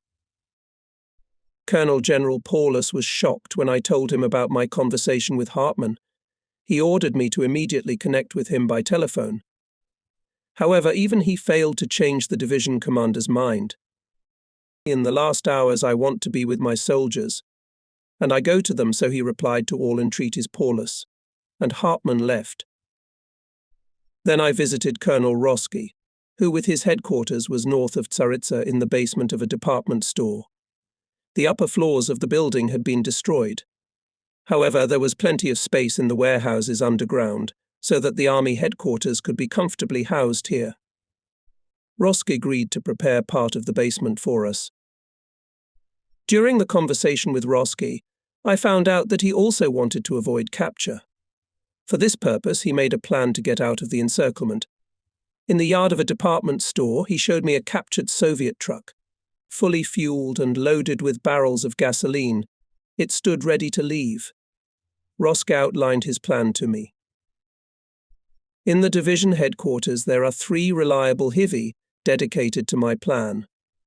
As soon as the enemy penetrates here, we will mix with the troops intoxicated with victory, and in the resulting confusion leave the courtyard on a truck. It will go completely unnoticed. Everyone will think we're carrying fuel. Once we're outside the city, we'll head west without stopping until we reach our own. Join us, Adam. We'll hide behind the barrels. Oh, dear Roski, you're crazy. Don't you think I can take your tales seriously? You won't even be able to leave the yard. Do you really think the enemy is stupid? And your soldiers who have believed in you and fought with you so far? Do you want to leave them to their fate? I can't believe that. Give up all this fantasy. My impulsive moralizing seemed to have made an impression on Roski. At first he looked at me with surprise, then he thought about it. Thank you for your words, he said to me. You are probably right. A commander should stay with his soldiers. I will again seriously consider my steps. Roski and I returned to the basement. I was sure that Paulus and Schmidt would agree to change our shelter. Therefore, we immediately outlined separate rooms for our headquarters. The way back to the army headquarters was under enemy artillery and mortar fire. The streets strewn with debris were almost deserted. All living things had taken refuge in cellars and ruins.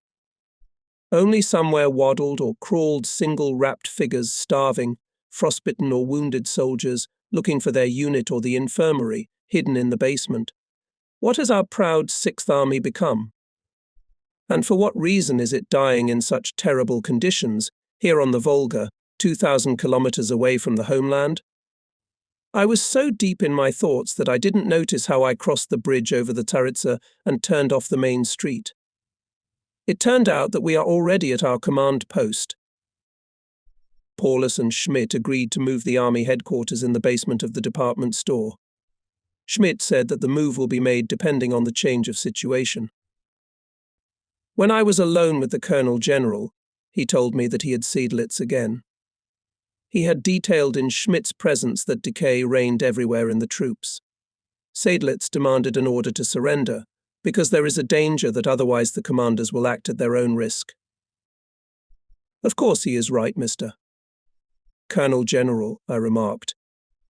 Everything happened as Seydlitz predicted in his memo of November 25th last year. It is time to put an end to this senseless resistance. To continue it is simply unacceptable. But Paulus blithely, and this time, although between the order prohibiting surrender and the dictates of conscience lay a deep gulf. To follow the dictates of conscience he did not dare. Understand, Adam, that I cannot act otherwise, Paulus told me. I could not understand it now, but any talk about it would be superfluous. The inability of the Army Command to act independently caused in the troops disappointment, and some units tried to act themselves. Thus, one of the orders of the IV Army Corps said roughly the following given the large number of wounded, should not move the fighting deep into the city. It is necessary to hold the current front line of defense. Where further resistance makes no sense, it can be terminated, and the enemy can be made aware of this. Practically, this order opened the way to a partial surrender, that is, contrary to the point of view of the Army Command. Still, it did nothing against the order. Pure mockery of the dying army was a radiogram from the Army Personnel Department, which said that with its receipt of the Iron Cross of the II degree is allowed to be awarded to company commanders, and I degree to battalion commanders. What company, what battalion had more commanders? And who at the gates of the kingdom of death needed these crosses? In the Army headquarters it became known that in front of the 297th, 371st and 71st Infantry Divisions in the southern part of the city appeared Soviet parliamentarians who offered to surrender in order to prevent further bloodshed. They guaranteed food for all surrendering units and medical care for the wounded. The commanders, disregarding Schmidt's order, negotiated with the parliamentarians but sent them back without resolving anything. Paulus and Schmidt took note of the message without saying a word. The 297th and 371st Infantry Divisions were subordinate to the IV Army Corps. I was curious whether they used the opportunity opened to them by the Corps Boss order to lay down their arms. So far, no details of this could be learned. Aleppi's group had finished its preparations. The Chief of Operations asked Paulus and Schmidt to relieve him and his comrades from duty. Consent was given. Soon, after warmly bidding farewell, the group set off. They wanted to try to hide from the advancing Red Army in the area of the 297th Infantry Division. Lieutenant Colonel von Belov, head of the Operations Department of the 71st Infantry Division, Lieutenant Colonel of the General Staff, was assigned to the Army headquarters in Elklep's place. In general, we were left with only 20 officers and soldiers instead of the previous 60. This handful continued to melt away. In a fit of despair, Colonel Elklep's attendant, an elderly man and father of a family, committed suicide. He could not bear the fact that the colonel had abandoned him to his fate. Upset, he sat silently among his comrades. No one paid any attention to the fact that he had left the basement room. Then a hand grenade explosion sounded upstairs. We found him dead in a pool of blood. From the units with which we still had contact came the same reports. The number of suicides was increasing. In some places there was a suicide epidemic threatening to break out. It was mainly young officers and soldiers who committed suicide. Late in the evening of January 25th, we received a report that the 297th Infantry Division surrendered with its commander, Major General von Dreber. The disintegration of the whole army had begun. On the morning of January 26th, I was sitting with Paulus at a small table in front of the basement window when a messenger came in and handed the commander a letter. The sender is Major General von Dreber, read the commander, with surprise. The letter was not opened at once. On the street, right against our window, an airplane bomb exploded. Glass shattered, shards of glass and metal flew over our heads, powder gases rushed into the room. The door flew out from the airwave. First of all, I thought of Paulus.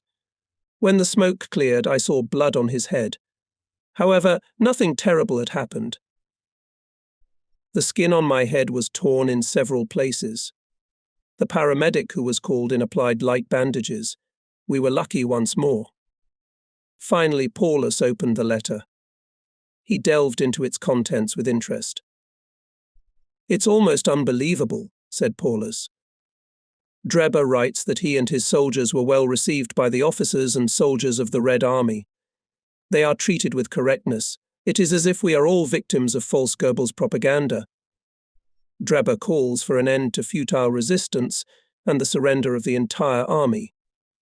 At that moment, Schmidt entered. When he learned what was happening, his face darkened. "Never," he cried.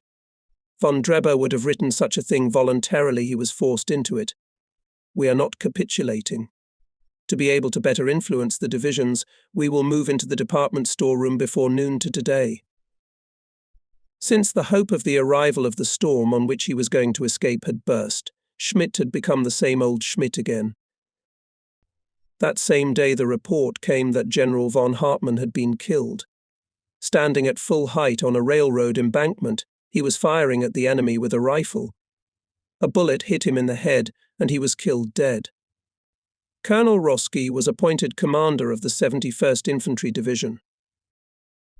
Another heavy tidings overtook us on the same day, January 26th. General Stempel, commander of the 371st Infantry Division, committed suicide, reported his adjutant. The general's son, a lieutenant, who was on his own staff, studied in the Dresden gymnasium in the same class as my boy. The father said goodbye to his son, telling him that he had decided to shoot himself, as he could not endure the disgrace. Young Stempel, with a group of like-minded men, wanted to get down the Volga to Army Group A, but was captured. Thus eliminated all division commanders of the IV Army Corps. January 26th, Schmidt accidentally learned that Seydlitz gave regimental and battalion commanders the right to surrender at their discretion. Enraged, he demanded that Paulus removed Seydlitz from command and subordinate 3 of his divisions to Colonel General Geitz, commander of the VII Army Corps. Unfortunately, the commander, taken by surprise by Schmidt's demand, gave his consent to this. I was out of my mind that Paulus at such an hour decided to so severely punish the general, who in principle, from the beginning more correctly assessed the situation than the army command. Then Paulus realized that he was too hasty, but did not dare to take back the consent given to Schmidt. Colonel General was in an indescribable state. As a servant, he was completely helpless in the current situation, and most importantly could not gather the strength to free himself from the influence of unscrupulous Schmidt. True. It seemed to me that he seemed to realize that he had been cowardly at the decisive moment. However, this realization depressed him even more and made him more passive. Paulus's physical and moral strength was running out. The staff of our army now consisted only of the commander, chief of staff, chief of operations, chief of army communications, first adjutant, and a few officers for errands. On January 26th, about noon, we left in 2 cars and 1 truck for our last main apartment. Rifles and machine guns were already firing in the streets near the ruined hospital. An officer of the 371st Infantry Division reported enemy tanks are approaching. The streets were busier than when I had driven through them the day before.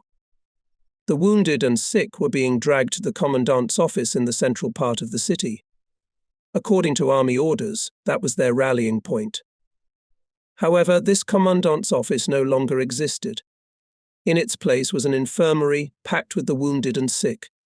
Those who could not fit in the building sought shelter in the nearby cellars, which were full to overflowing. When we took shelter in the department store, there was not a single cellar left in the whole part of the city occupied by us that was not packed to the limit.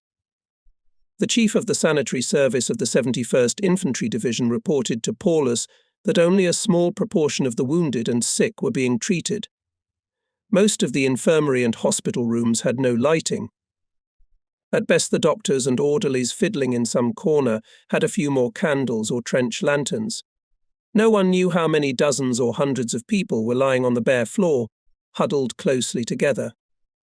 If anyone did not move for a long time, his neighbor would shout, "Here's a dead man." It happened, however, that this went unnoticed, because those lying next to them also died.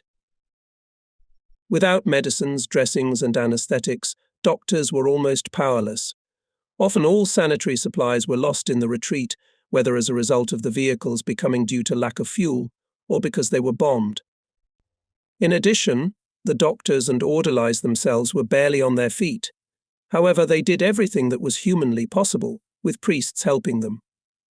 When the commandant's building, which had been turned into an infirmary, caught fire from an artillery shell, unimaginable scenes played out.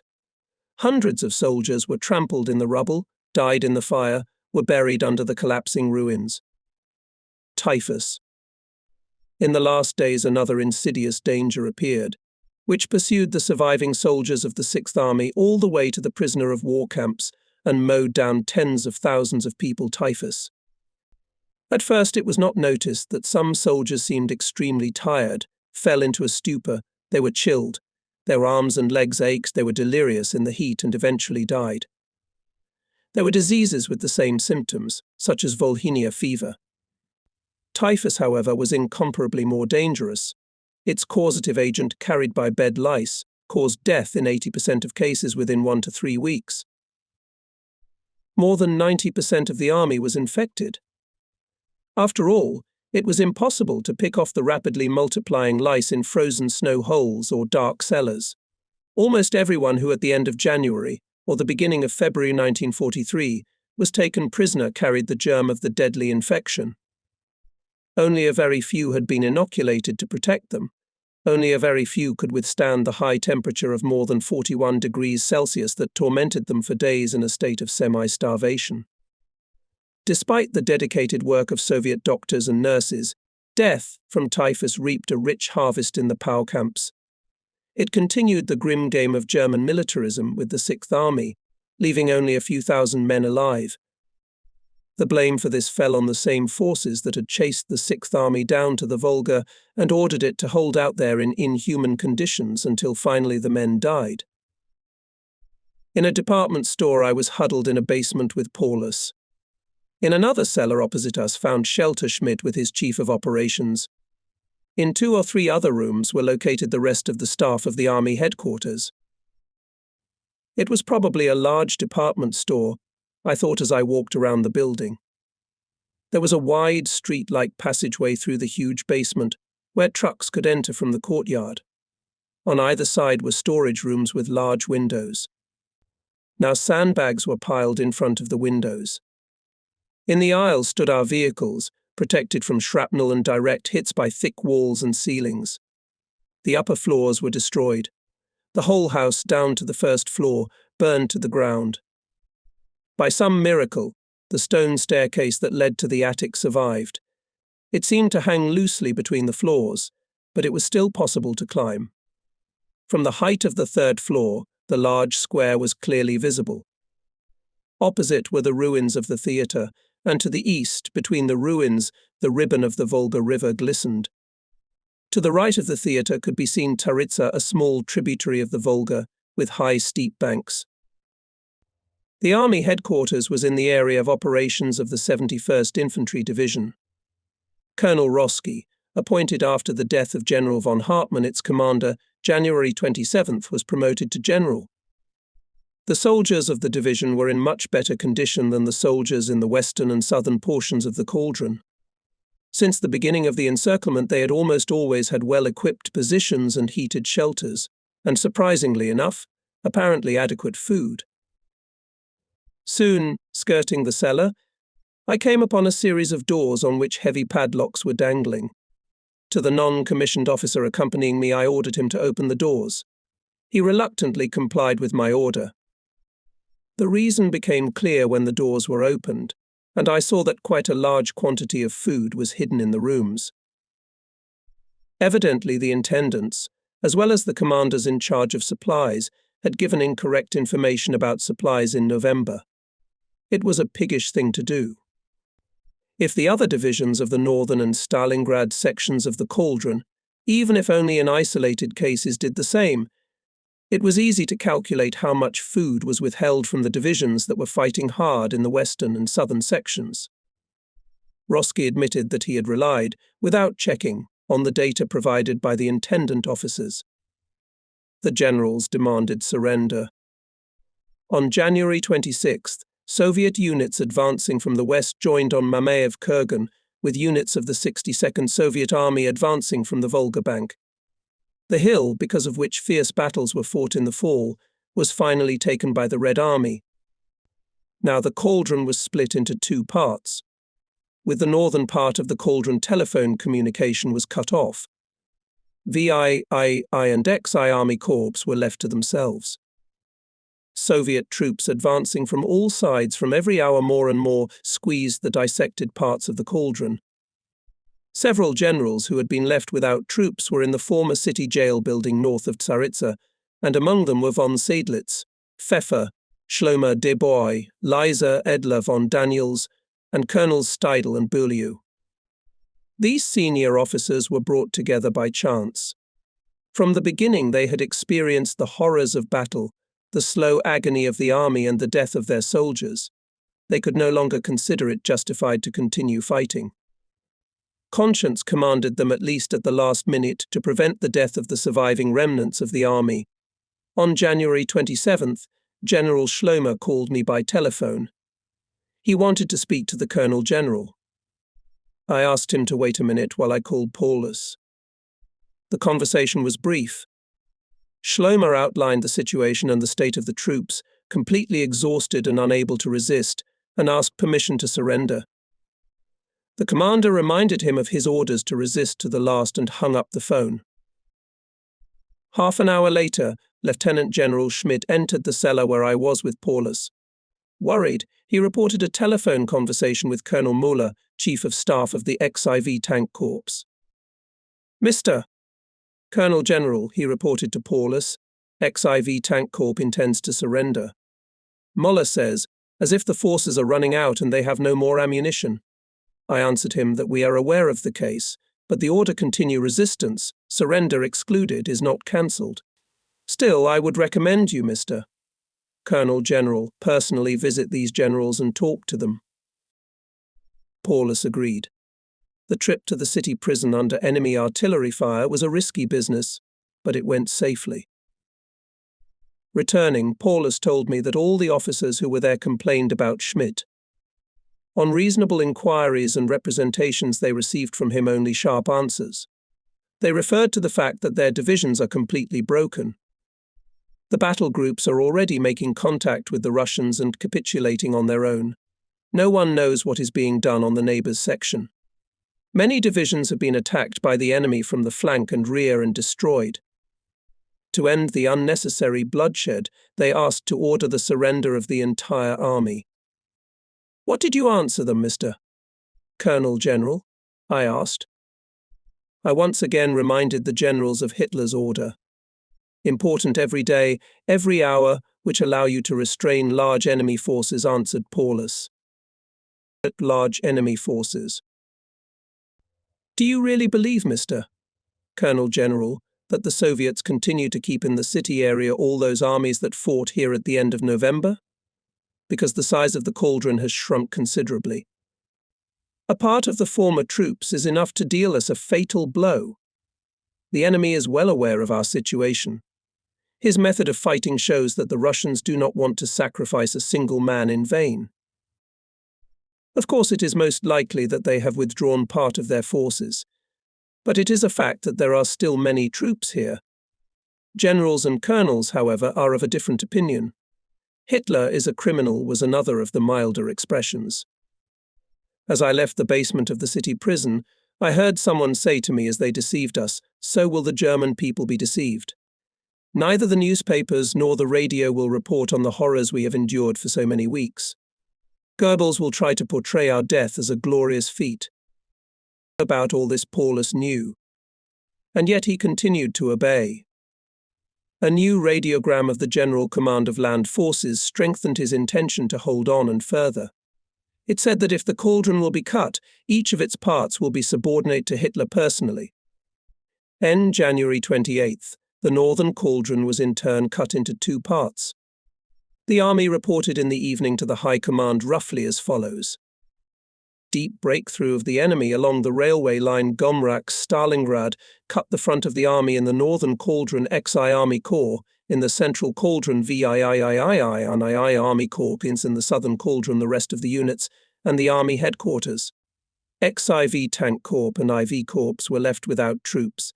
The army is trying to form a new defensive front on the northern outskirts and western approaches. The army assumes that finally its resistance will be broken before February 1st. With the onset of darkness, I sat alone in our cellar. Paulus went to Schmidt's. The artillery fire during the day was so heavy that we could hardly go out into the courtyard. Even now, the rumble of battle could be heard everywhere. I lay down on the bunk. There, outside, the merciless struggle continued. Every hour demanded new victims. No one was counting them. For days now, I had been unable to get specific casualty figures.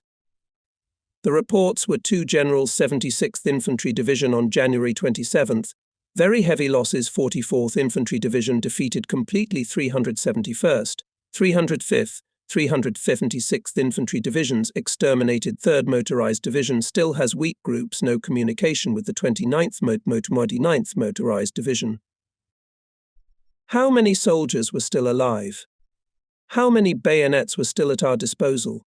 How many wounded and sick were in the cauldron? Doctors with whom I met in the last days called the figure 40 to 50,000. Was there still ammunition? Is there still food available? Is aid being provided for the wounded and sick? The last questions, as a rule, had to be answered in the negative. January 29th, it was reported that Lieutenant General Schlomer and other generals received the parliamentarians and negotiated with them about surrender. Schmidt threatened a court-martial. At the same time, Colonel Steidl appeared in the department store. He wanted to speak personally with Colonel General Paulus.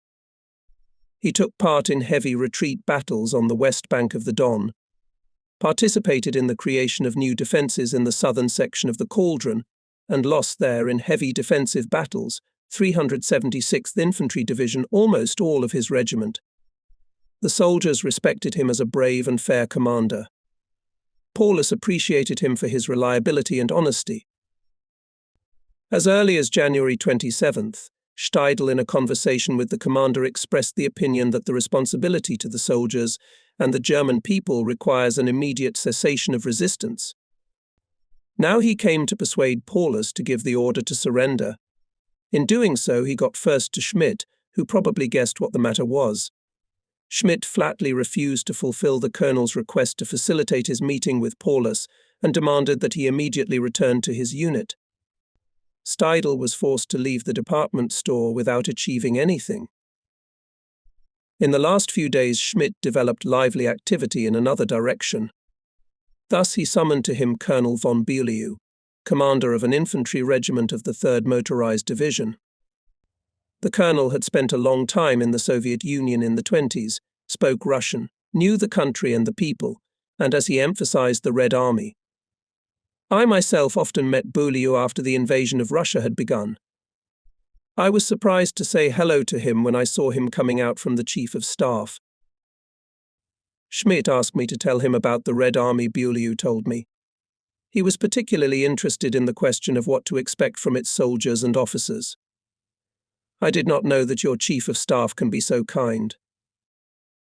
Repeatedly summoned to Schmidt and interpreter Lai Army Korb, seconded to the army headquarters. He was a white emigre, a former landowner and ensign in the Tsarist army. With him, Schmidt also talked about the Soviet country and its people, about the soldiers and officers of the Red Army. What purpose did the Chief of Staff pursue with these conversations? Was he probing the ground for captivity? Was he playing a double game? Just now he gave Roska an order to organize a circular defense of the department store, and he himself was preparing to surrender as a prisoner. Late in the evening of January 29th, in the darkness of the basement, someone touched my sleeve. At first I thought it was one of the wounded who had sought refuge here in recent days. The beam of a pocket lantern illuminated the face of Schmidt's orderly. The general was now at Roski's and was discussing arrangements for the defense of the command post. The Oberleutnant led me into Schmidt's living quarters, pointed to a small suitcase standing in the corner, and opened it. I leaned over and, amazed, looked at the soldier. The one said, grinning, "To all his subordinates he orders hold on to the last man. Surrender is out of the question, and he himself is ready to surrender." I thanked him for such an interesting message and returned to myself. So that's what this is all about. Schmidt believes that the requirement to fight to the last man does not apply to him. Paulus was outraged when I told him what had happened. "I never thought it was possible," exclaimed Paulus. "The man who is still spreading rumors about the shooting of prisoners prudently collects information about what treatment awaits him on the part of the Red Army. He himself expects to be taken prisoner, but says nothing to others about it." I never had any friendly feelings for Schmidt, but I thought he was consistent in his own way. It is only in the last few days that he has shown his true colors. His word doesn't match his deed. It's a pity you followed his advice, Colonel General. "Now it is too late to talk about it," replied Paulus. "The end is near. Maybe another Chief of Staff would have helped me to make a better decision. But it is better to leave it." Yes, the end was near. There was no longer a solid line of defense. There were only isolated strongholds defended by battle groups. One such stronghold was opposite the department store, in the direction of the Taritsa River, which had already been forced by the Red Army. It was defended by Colonel Ludwig's battle group, to which the still surviving remnants of the 14th Panzer Division had been reduced as a reserve of the army. The battle group entrenched itself in the ruins of some store. The window openings of the first and second floors were barricaded with bricks and sandbags. That was where the front line now passed. The Gorky Theatre opposite was already occupied by the Red Army. Thus, Colonel Ludwig held the last defensive line before the last main apartment. Soviet troops were already shelling the department store. To the west of us, only a few blocks away, stood tanks with red stars on their armor. Indeed, the end was approaching. We had to decide suicide or captivity. Until now, Paulus was against suicide. Now he began to hesitate. After much deliberation, he said with grief, "No doubt Hitler expects me to commit suicide. What do you think of that, Adam?" I was indignant. Up to now we have tried to discourage suicide in the army, and we've done the right thing. You too must share the fate of your soldiers. If there's a direct hit on our basement, we'll all die. However, I would consider it shameful and cowardly to commit suicide. It seemed as if my words freed Paulus from a heavy load. In fact, he held the same point of view as I did, but wanted on my arguments to double-check his conclusions. It was in his manner. Now the silent man spoke. He began to recount what he had experienced and seen in the Führer's headquarters. As Deputy Chief of the General Staff of the Land Forces, Holder's deputy, Paulus had witnessed Hitler's fits of rage on several occasions. During his reports, Colonel General Golder most of the time did not have time to say, and the first phrases, as Hitler, not holding back, interrupted him and spoke further himself. Paulus also said that the mad megalomania Hitler fed on the fact that those around him, especially General Keitel, sycophantically exalted him. As Hitler's role emerged clearly and mercilessly from these accounts, it became increasingly incomprehensible and even inexcusable that Paulus, who knew Hitler so intimately, continued to pay obeisance to him.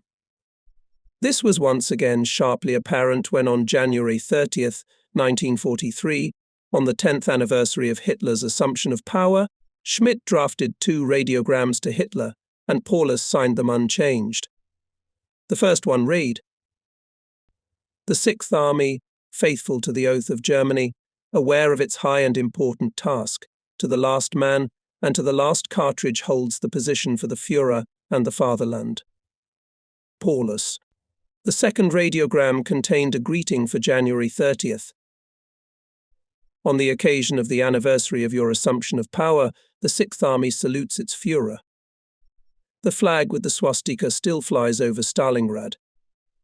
Let our struggle be an example to present and future generations that one should not capitulate even in a hopeless situation. Then Germany will win. Listen all kind down. Heil, my Führer.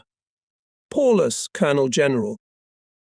Was this not an outrage against the cruel fate of the Sixth Army? The Army Command could not have done Imperial Propaganda Minister Joseph Goebbels a greater favor.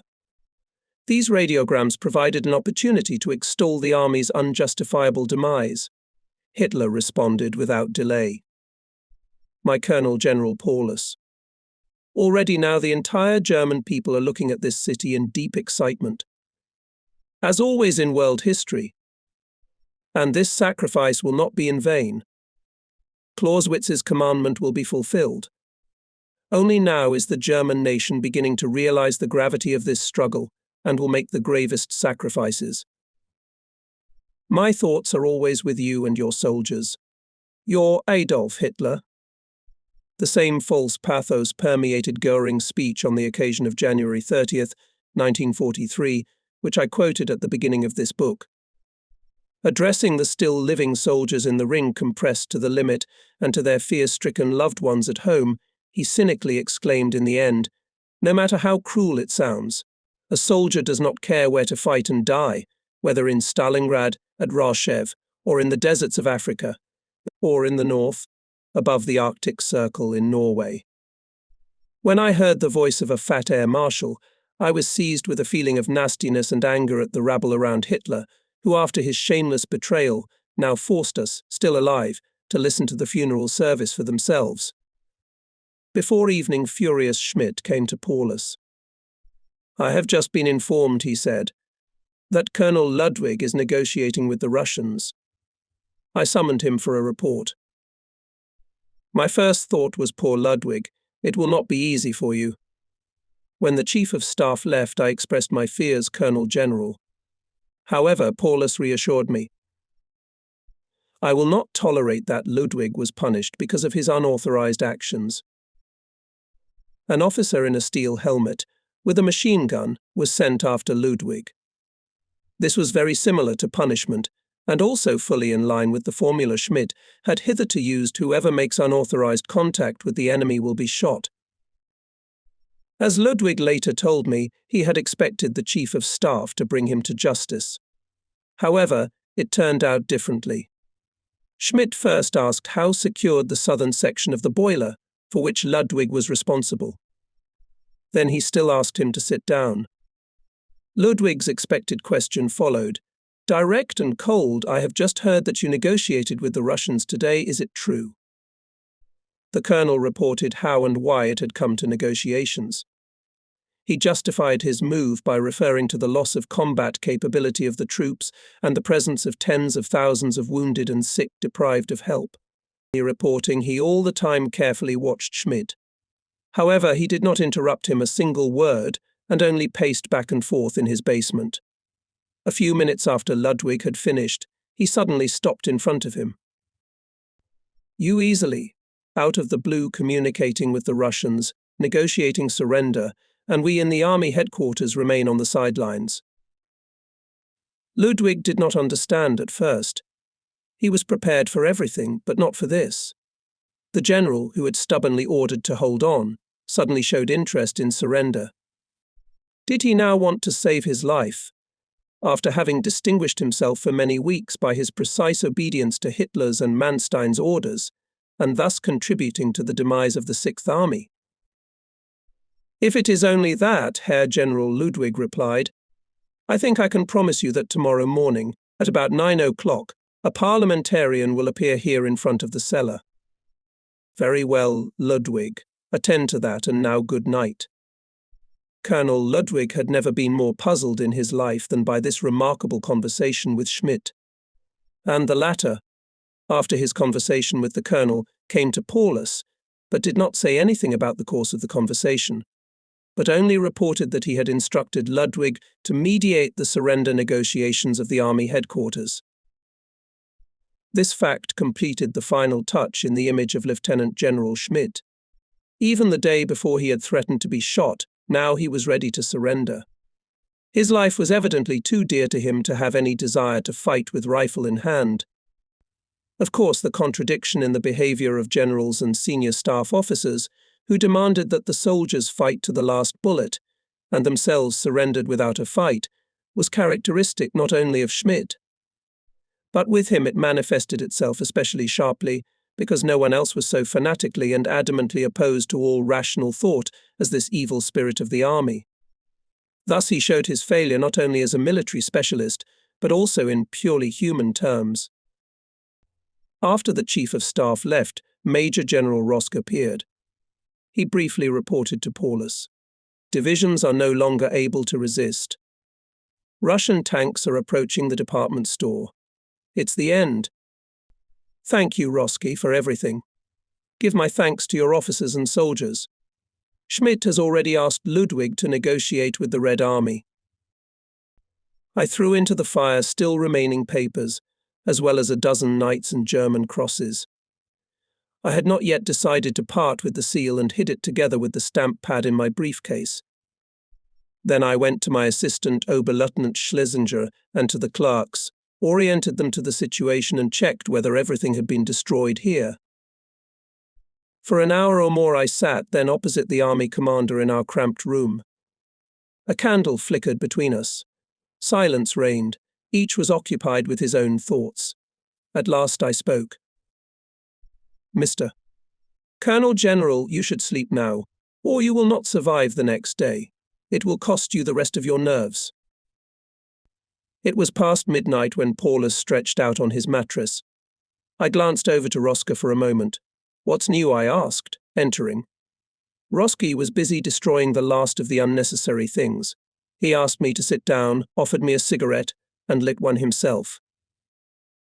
Quite close, in the alley, said Roski, stands a red tank. Its gun is aimed at our ruins. I reported it to Schmidt. He said that we must at all costs to prevent the tank to open fire, as it would mean certain death for all of us. So the interpreter with the white flag must go to the tank commander and begin negotiations for surrender. I myself, he said, will take care of it. Hence, in a few hours it would be over. I slipped quietly into my bed. Paulus was breathing deeply and evenly. I could not sleep. In vain I tried to concentrate, to curb my restless thoughts. I thought of Paulus, who slept in his bunk beside me. He had once been considered a capable generalstabist, and he was predicted to have a great career. And that's where fate had led him. Fate? Did fate condemn him and his army of 250,000 men to death? To what extent were his personal qualities, his military and human weakness to blame for this doom? Should we not look much deeper for the cause of our misfortune? Should we not be led to our doom by events that began long before the Battle of the Volga? I recalled some of the remarks that Paulus sometimes made about his activities as Deputy Chief of General Staff of the Land Forces, when he was directly involved in the development of the war plan against the Soviet Union. Was it not better not to start the Eastern Campaign and the whole war in general? What purpose from the military point of view can justify the streams of spilled blood, the mountains of ruins, the suffering? The war against Soviet Russia was necessary for preventive reasons. We were told it was necessary to repel the threat of Bolshevism. As a matter of fact, I never fully believed this argument. What I personally witnessed on June 22, 1941, and in the weeks that followed, in no way confirmed that the Red Army was put on alert for a war of aggression. Rather, one could conclude that it was not only not prepared for war, but was not even sufficiently prepared for defense. During my year and a half on the Eastern Front, I had the impression that in the former Tsarist Russia, whose hopeless backwardness I had known from the First World War, there were now forces at work, striving to create something new and great, but still far from being able to cope with the difficulties. Was it not, in fact, logical to assume that the masters of the Kremlin would first work on mastering the gigantic possibilities of their vast country, instead of entertaining the dubious thought of attacking Germany? And what if this is true, if this war on our part serves no defensive purpose at all, if it was not necessary at all? Terrible. Then all this blood and all the filth of this war will fall upon us. Can we go on living with such a terrible burden? Would I ever get a clear answer to the question of the meaning of the death of our army, and was this war justified at all? It was a vicious circle. In that night hour I searched for a clear answer to the questions swarming in my mind, but I did not find an answer, and in front of me there were more and more questions, more and more ambiguities. It seemed that for 4 decades of my conscious life I had too seldom thought about what was happening. Too many things seemed to me too clear and unproblematic, too many events I took on faith, not realizing the true behind-the-scenes side of the phenomena. What, in fact, was my life? What was I living for? I remembered my parents' farmhouse in Aachen, near Hanau on Main, the pride but also the burden of my hard-working father and my mother, who had died too soon. She gave all her love and care to her 2 sons, my older brother and me. My parents did everything they could to make our childhood happy. They and their parents instilled in us the well-known principles and norms of life. My father had a strong attachment to his native land. He was a businesslike peasant, valued and respected in the village. The word Germany always sounded solemn and proud in his mouth. This applied even more to my grandfather on my mother's side. For more than 25 years he led the community of Aachen as burgomaster. He was a member of the provincial Landtag in Kassel and adored the old Reichschancellor Bismarck. Wilhelm von Bismarck as Landrathenau was for several years his immediate superior in the hierarchical line. In such an atmosphere my brother and I were brought up. We were instilled with a love of the fatherland and loyalty to the Kaiser. These were the principles we learned at home, at school, and later at the teachers' seminary. From them grew attitudes and ideals that greatly influenced my life. For example, from 1910 to 1913, I had a geography teacher who made hostile invectives against England in every lesson. He and some other teachers of the time did their best to make a very indiscreet appeal to Goebbels. And on the German model, let the whole world be built, took deep roots in us young people, made us the source of German arrogance, German nationalism and chauvinism. My grandfather's love for Germany, my father's love for Vaterland, my father's love for Germany, my father's love for me and most of the people of my generation was combined with a sense of German superiority, with the German claim to a leading role in the world, to conquer and protect which was our legal right, our sacred duty. Therefore, we regarded the First World War as something natural. I found nothing wrong with it. Like tens of thousands of other Germans, I had enthusiastically gone on the campaign to, as we were assured, defend the throne and the altar. I returned home, angry and disappointed that Germany had lost the war. Resenting the injustice of fate, I tried to forget myself in my studies and teaching. Soon, however, my interest in the teaching profession disappeared. I taught at a school in Langenselbold near Hanau on Main. In my memory, I could see the blonde, dark or black heads of children. How my pupils' faces burned with eagerness when we were digging up a burial mound, founding a modest local history museum, or competing in sports or games.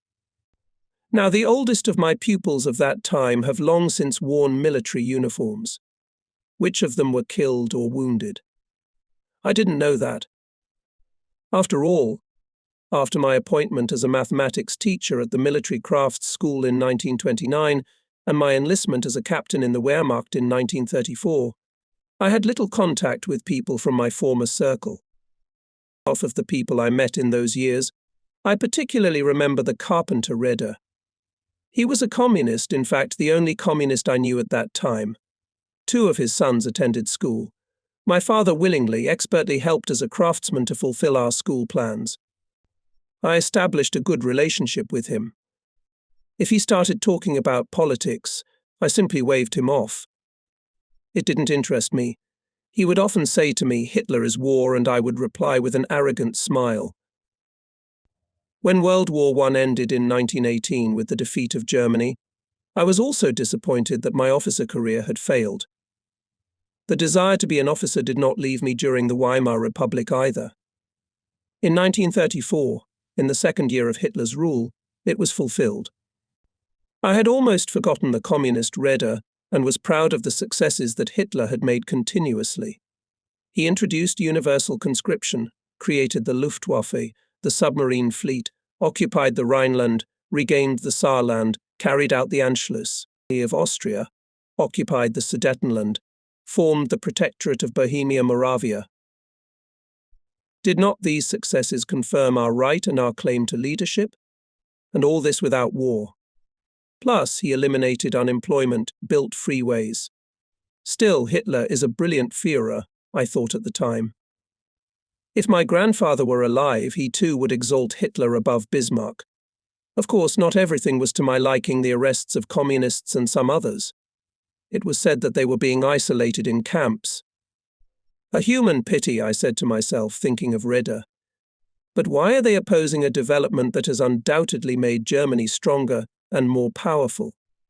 Kristallnacht and other persecutions of the Jews had a repulsive effect on me.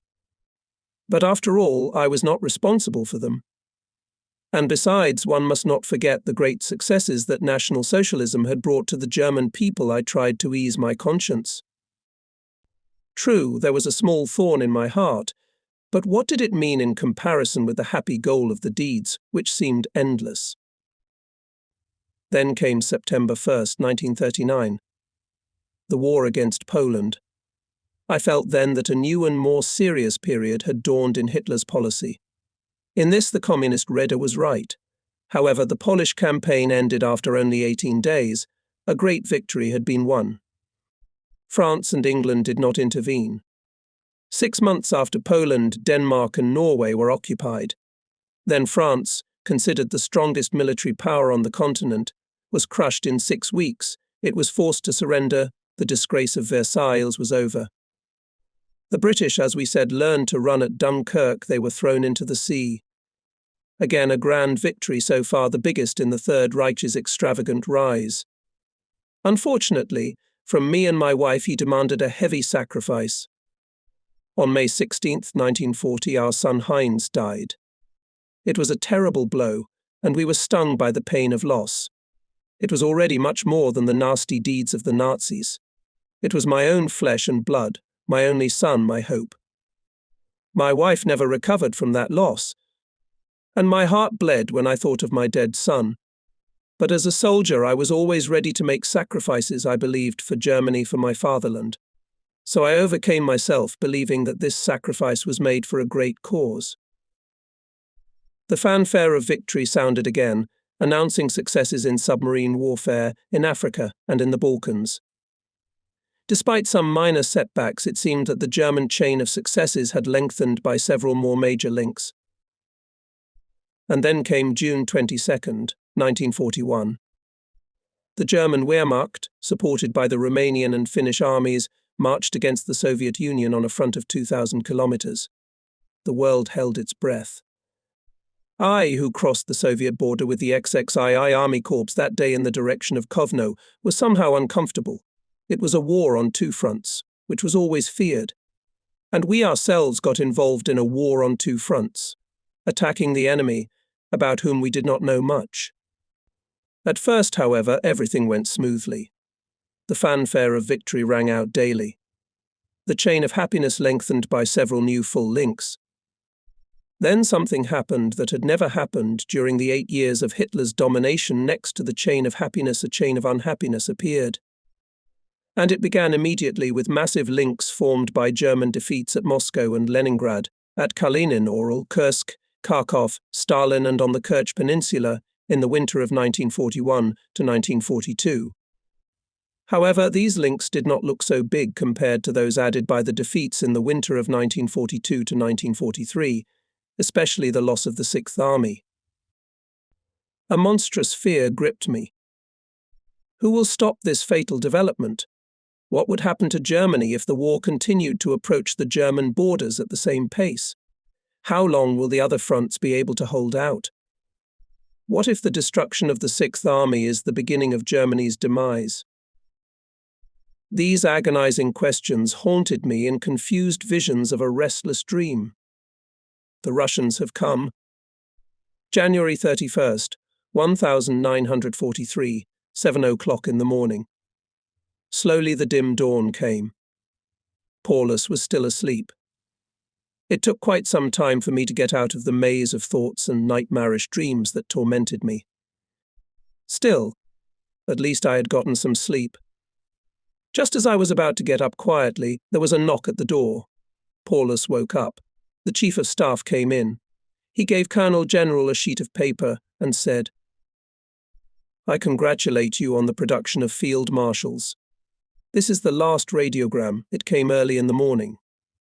It must be an invitation to suicide. But I will not give them this pleasure," said Paulus, after reading the paper.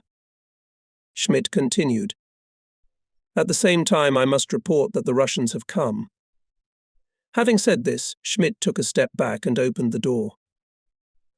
A Soviet general with an interpreter entered and declared us prisoners of war. I placed our pistols on the table in front of him. "Prepare to leave," said the Soviet general. "I will pick you up from here around 9 o'clock. You will go in your own car." Then the general and the interpreter left the room. It's a good thing I still had my seal. I performed my last official duty I wrote in the soldier's book Paulus Production in the General Field Marshal, sealed it with a seal, which I immediately threw into the burning furnace. Then I went to Rosca. I wanted to know about the events of the night. He informed me as follows. A few hours ago I already told you that Schmidt ordered the interpreter to go with a white flag to the Soviet tank commander. After you left, I went upstairs with the interpreter. In front of the entrance to the courtyard stood the Soviet tank. Meanwhile, it had moved even closer. The entrance hatch was open and a young officer looked out of it. Our interpreter waved a white flag and approached the tank. I heard him speak to the Russian. Afterward, he narrated to me that he said the following to the Soviet officer: "Cease fire. I have extremely important business for you. A promotion and an order are assured for you. You can come with me and take the commander and the entire staff of the 6th Army prisoner." The Soviet officer radioed to his commander. 2 more Russian officers and several soldiers appeared. They approached the entrance to the courtyard where I met them. We went to the basement through a side entrance which was next to Schmidt's room. It was still covered with sandbags, but Schmidt had ordered it to be opened. The negotiations were conducted at my place. I offered to involve the commander in them, but Schmidt rejected it. Obviously, he wanted to document for the last time that in the army everything was done according to his will. The Chief of Staff entrusted me to negotiate. He himself intended to intervene only when it was, in his view, necessary. In the meantime, a Soviet general arrived with several officers. After a formal greeting, he informed me of the terms of surrender. In doing so, he did not answer any question or submission on my part. When I was about to agree, Schmidt, who had hitherto kept aloof, intervened in the conversation. He wanted to clarify a few obscure matters. You, Adam, would have been as stunned as I was to hear what Schmidt asked. He asked the Russians the following questions. First, can the field marshal retain a personal orderly? Second, can he take with him the foodstuffs belonging to him? Third, could not the field marshal be assigned a Red Army escort team for his personal protection during his journey to captivity? Frankly speaking, I was ashamed. In recent weeks, I have often seen Paulus and talked with him. I cannot imagine that he would give Schmidt such an assignment. I have been always with him in the last few days, I remarked, and I know his thoughts. I, too, think it is impossible. If this sort of thing had occupied him at all, he would have told me, not the Chief of Staff. What did Schmidt want to achieve by these demands? Could it be that he is afraid of our own soldiers? After all, something about his stubborn behavior has been leaked to the troops. It seems that his conscience is not clear. How did the Soviet general react to these questions? I had the impression that he was as stunned by them as I was. Instead of answering, he asked where, in fact, is Paulus. To this Schmidt replied, smiling. Field Marshal does not want to be dragged into negotiations. He wants to be treated as a private citizen. This was obvious nonsense. Such a formulation contradicted the demands just made with respect to Paulus. The Soviet general had a good impression of the German generals. I consider it a lowliness on the part of Schmidt, through which he may have wanted to achieve advantages for himself. Paulus never authorized Schmidt to seek special privileges for him. Major General Rosca finished his message. At 5:45 a.m., the last radiogram was transmitted. There is a Russian at the door. Destroy everything. A few minutes later, the radio station was smashed. Deeply discouraged, I returned to my cellar. On the way, I decided not to say anything to Paulus. I wanted to spare him any unnecessary worry. He sat at the table quite indifferently. When the minute of departure came, he got up. Prepare everything for the departure of the headquarters, Adam. Tell them to prepare 2 cars and 1 truck. The large entrance to the basement was closed and guarded by a Red Army sentry. The officer on duty allowed me and the driver to enter the courtyard where the cars were parked. Amazed, I stopped. Soviet and German soldiers, who only a few hours ago were shooting at each other, were standing peacefully side by side in the courtyard, holding their weapons in their hands or on their belts. But how strikingly different was their outward appearance. German soldiers ragged, in thin overcoats over dilapidated uniforms, thin as skeletons, emaciated figures with sunken, unshaven faces. Red Army soldiers well-fed, full of vigor, in fine winter uniforms. I remembered the chains of happiness and unhappiness that had kept me awake last night. The appearance of the Red Army soldiers seemed symbolic to me. It was the appearance of a victor. I was deeply disturbed by another circumstance. Our soldiers were not beaten and even less shot. Soviet soldiers among the ruins of their city destroyed by the Germans pulled out of their pockets and offered the German soldiers, these half-cadavers, their piece of bread, cigarettes and fudge. At exactly 9 o'clock, the Chief of Staff of the Soviet 64th Army arrived to pick up the commander of the defeated German 6th Army and his staff. We got into the German automobiles standing ready. In the first car took places Paulus and Schmidt. The Soviet general sat next to the driver. In the second car I rode accompanied by a senior lieutenant of the Red Army. In the truck followed the rest of the officers and soldiers of the headquarters. The noise of the battle subsided. Southern Cauldron ceased to exist. Central Cauldron, under the command of Gates, produced in one of the last days in the Colonel General, capitulated also on January 31st, 1943. Paulus still considered himself bound by Hitler's order and did not consider himself entitled to order the commanders of the other cauldrons to capitulate, since Hitler had subordinated them personally to himself.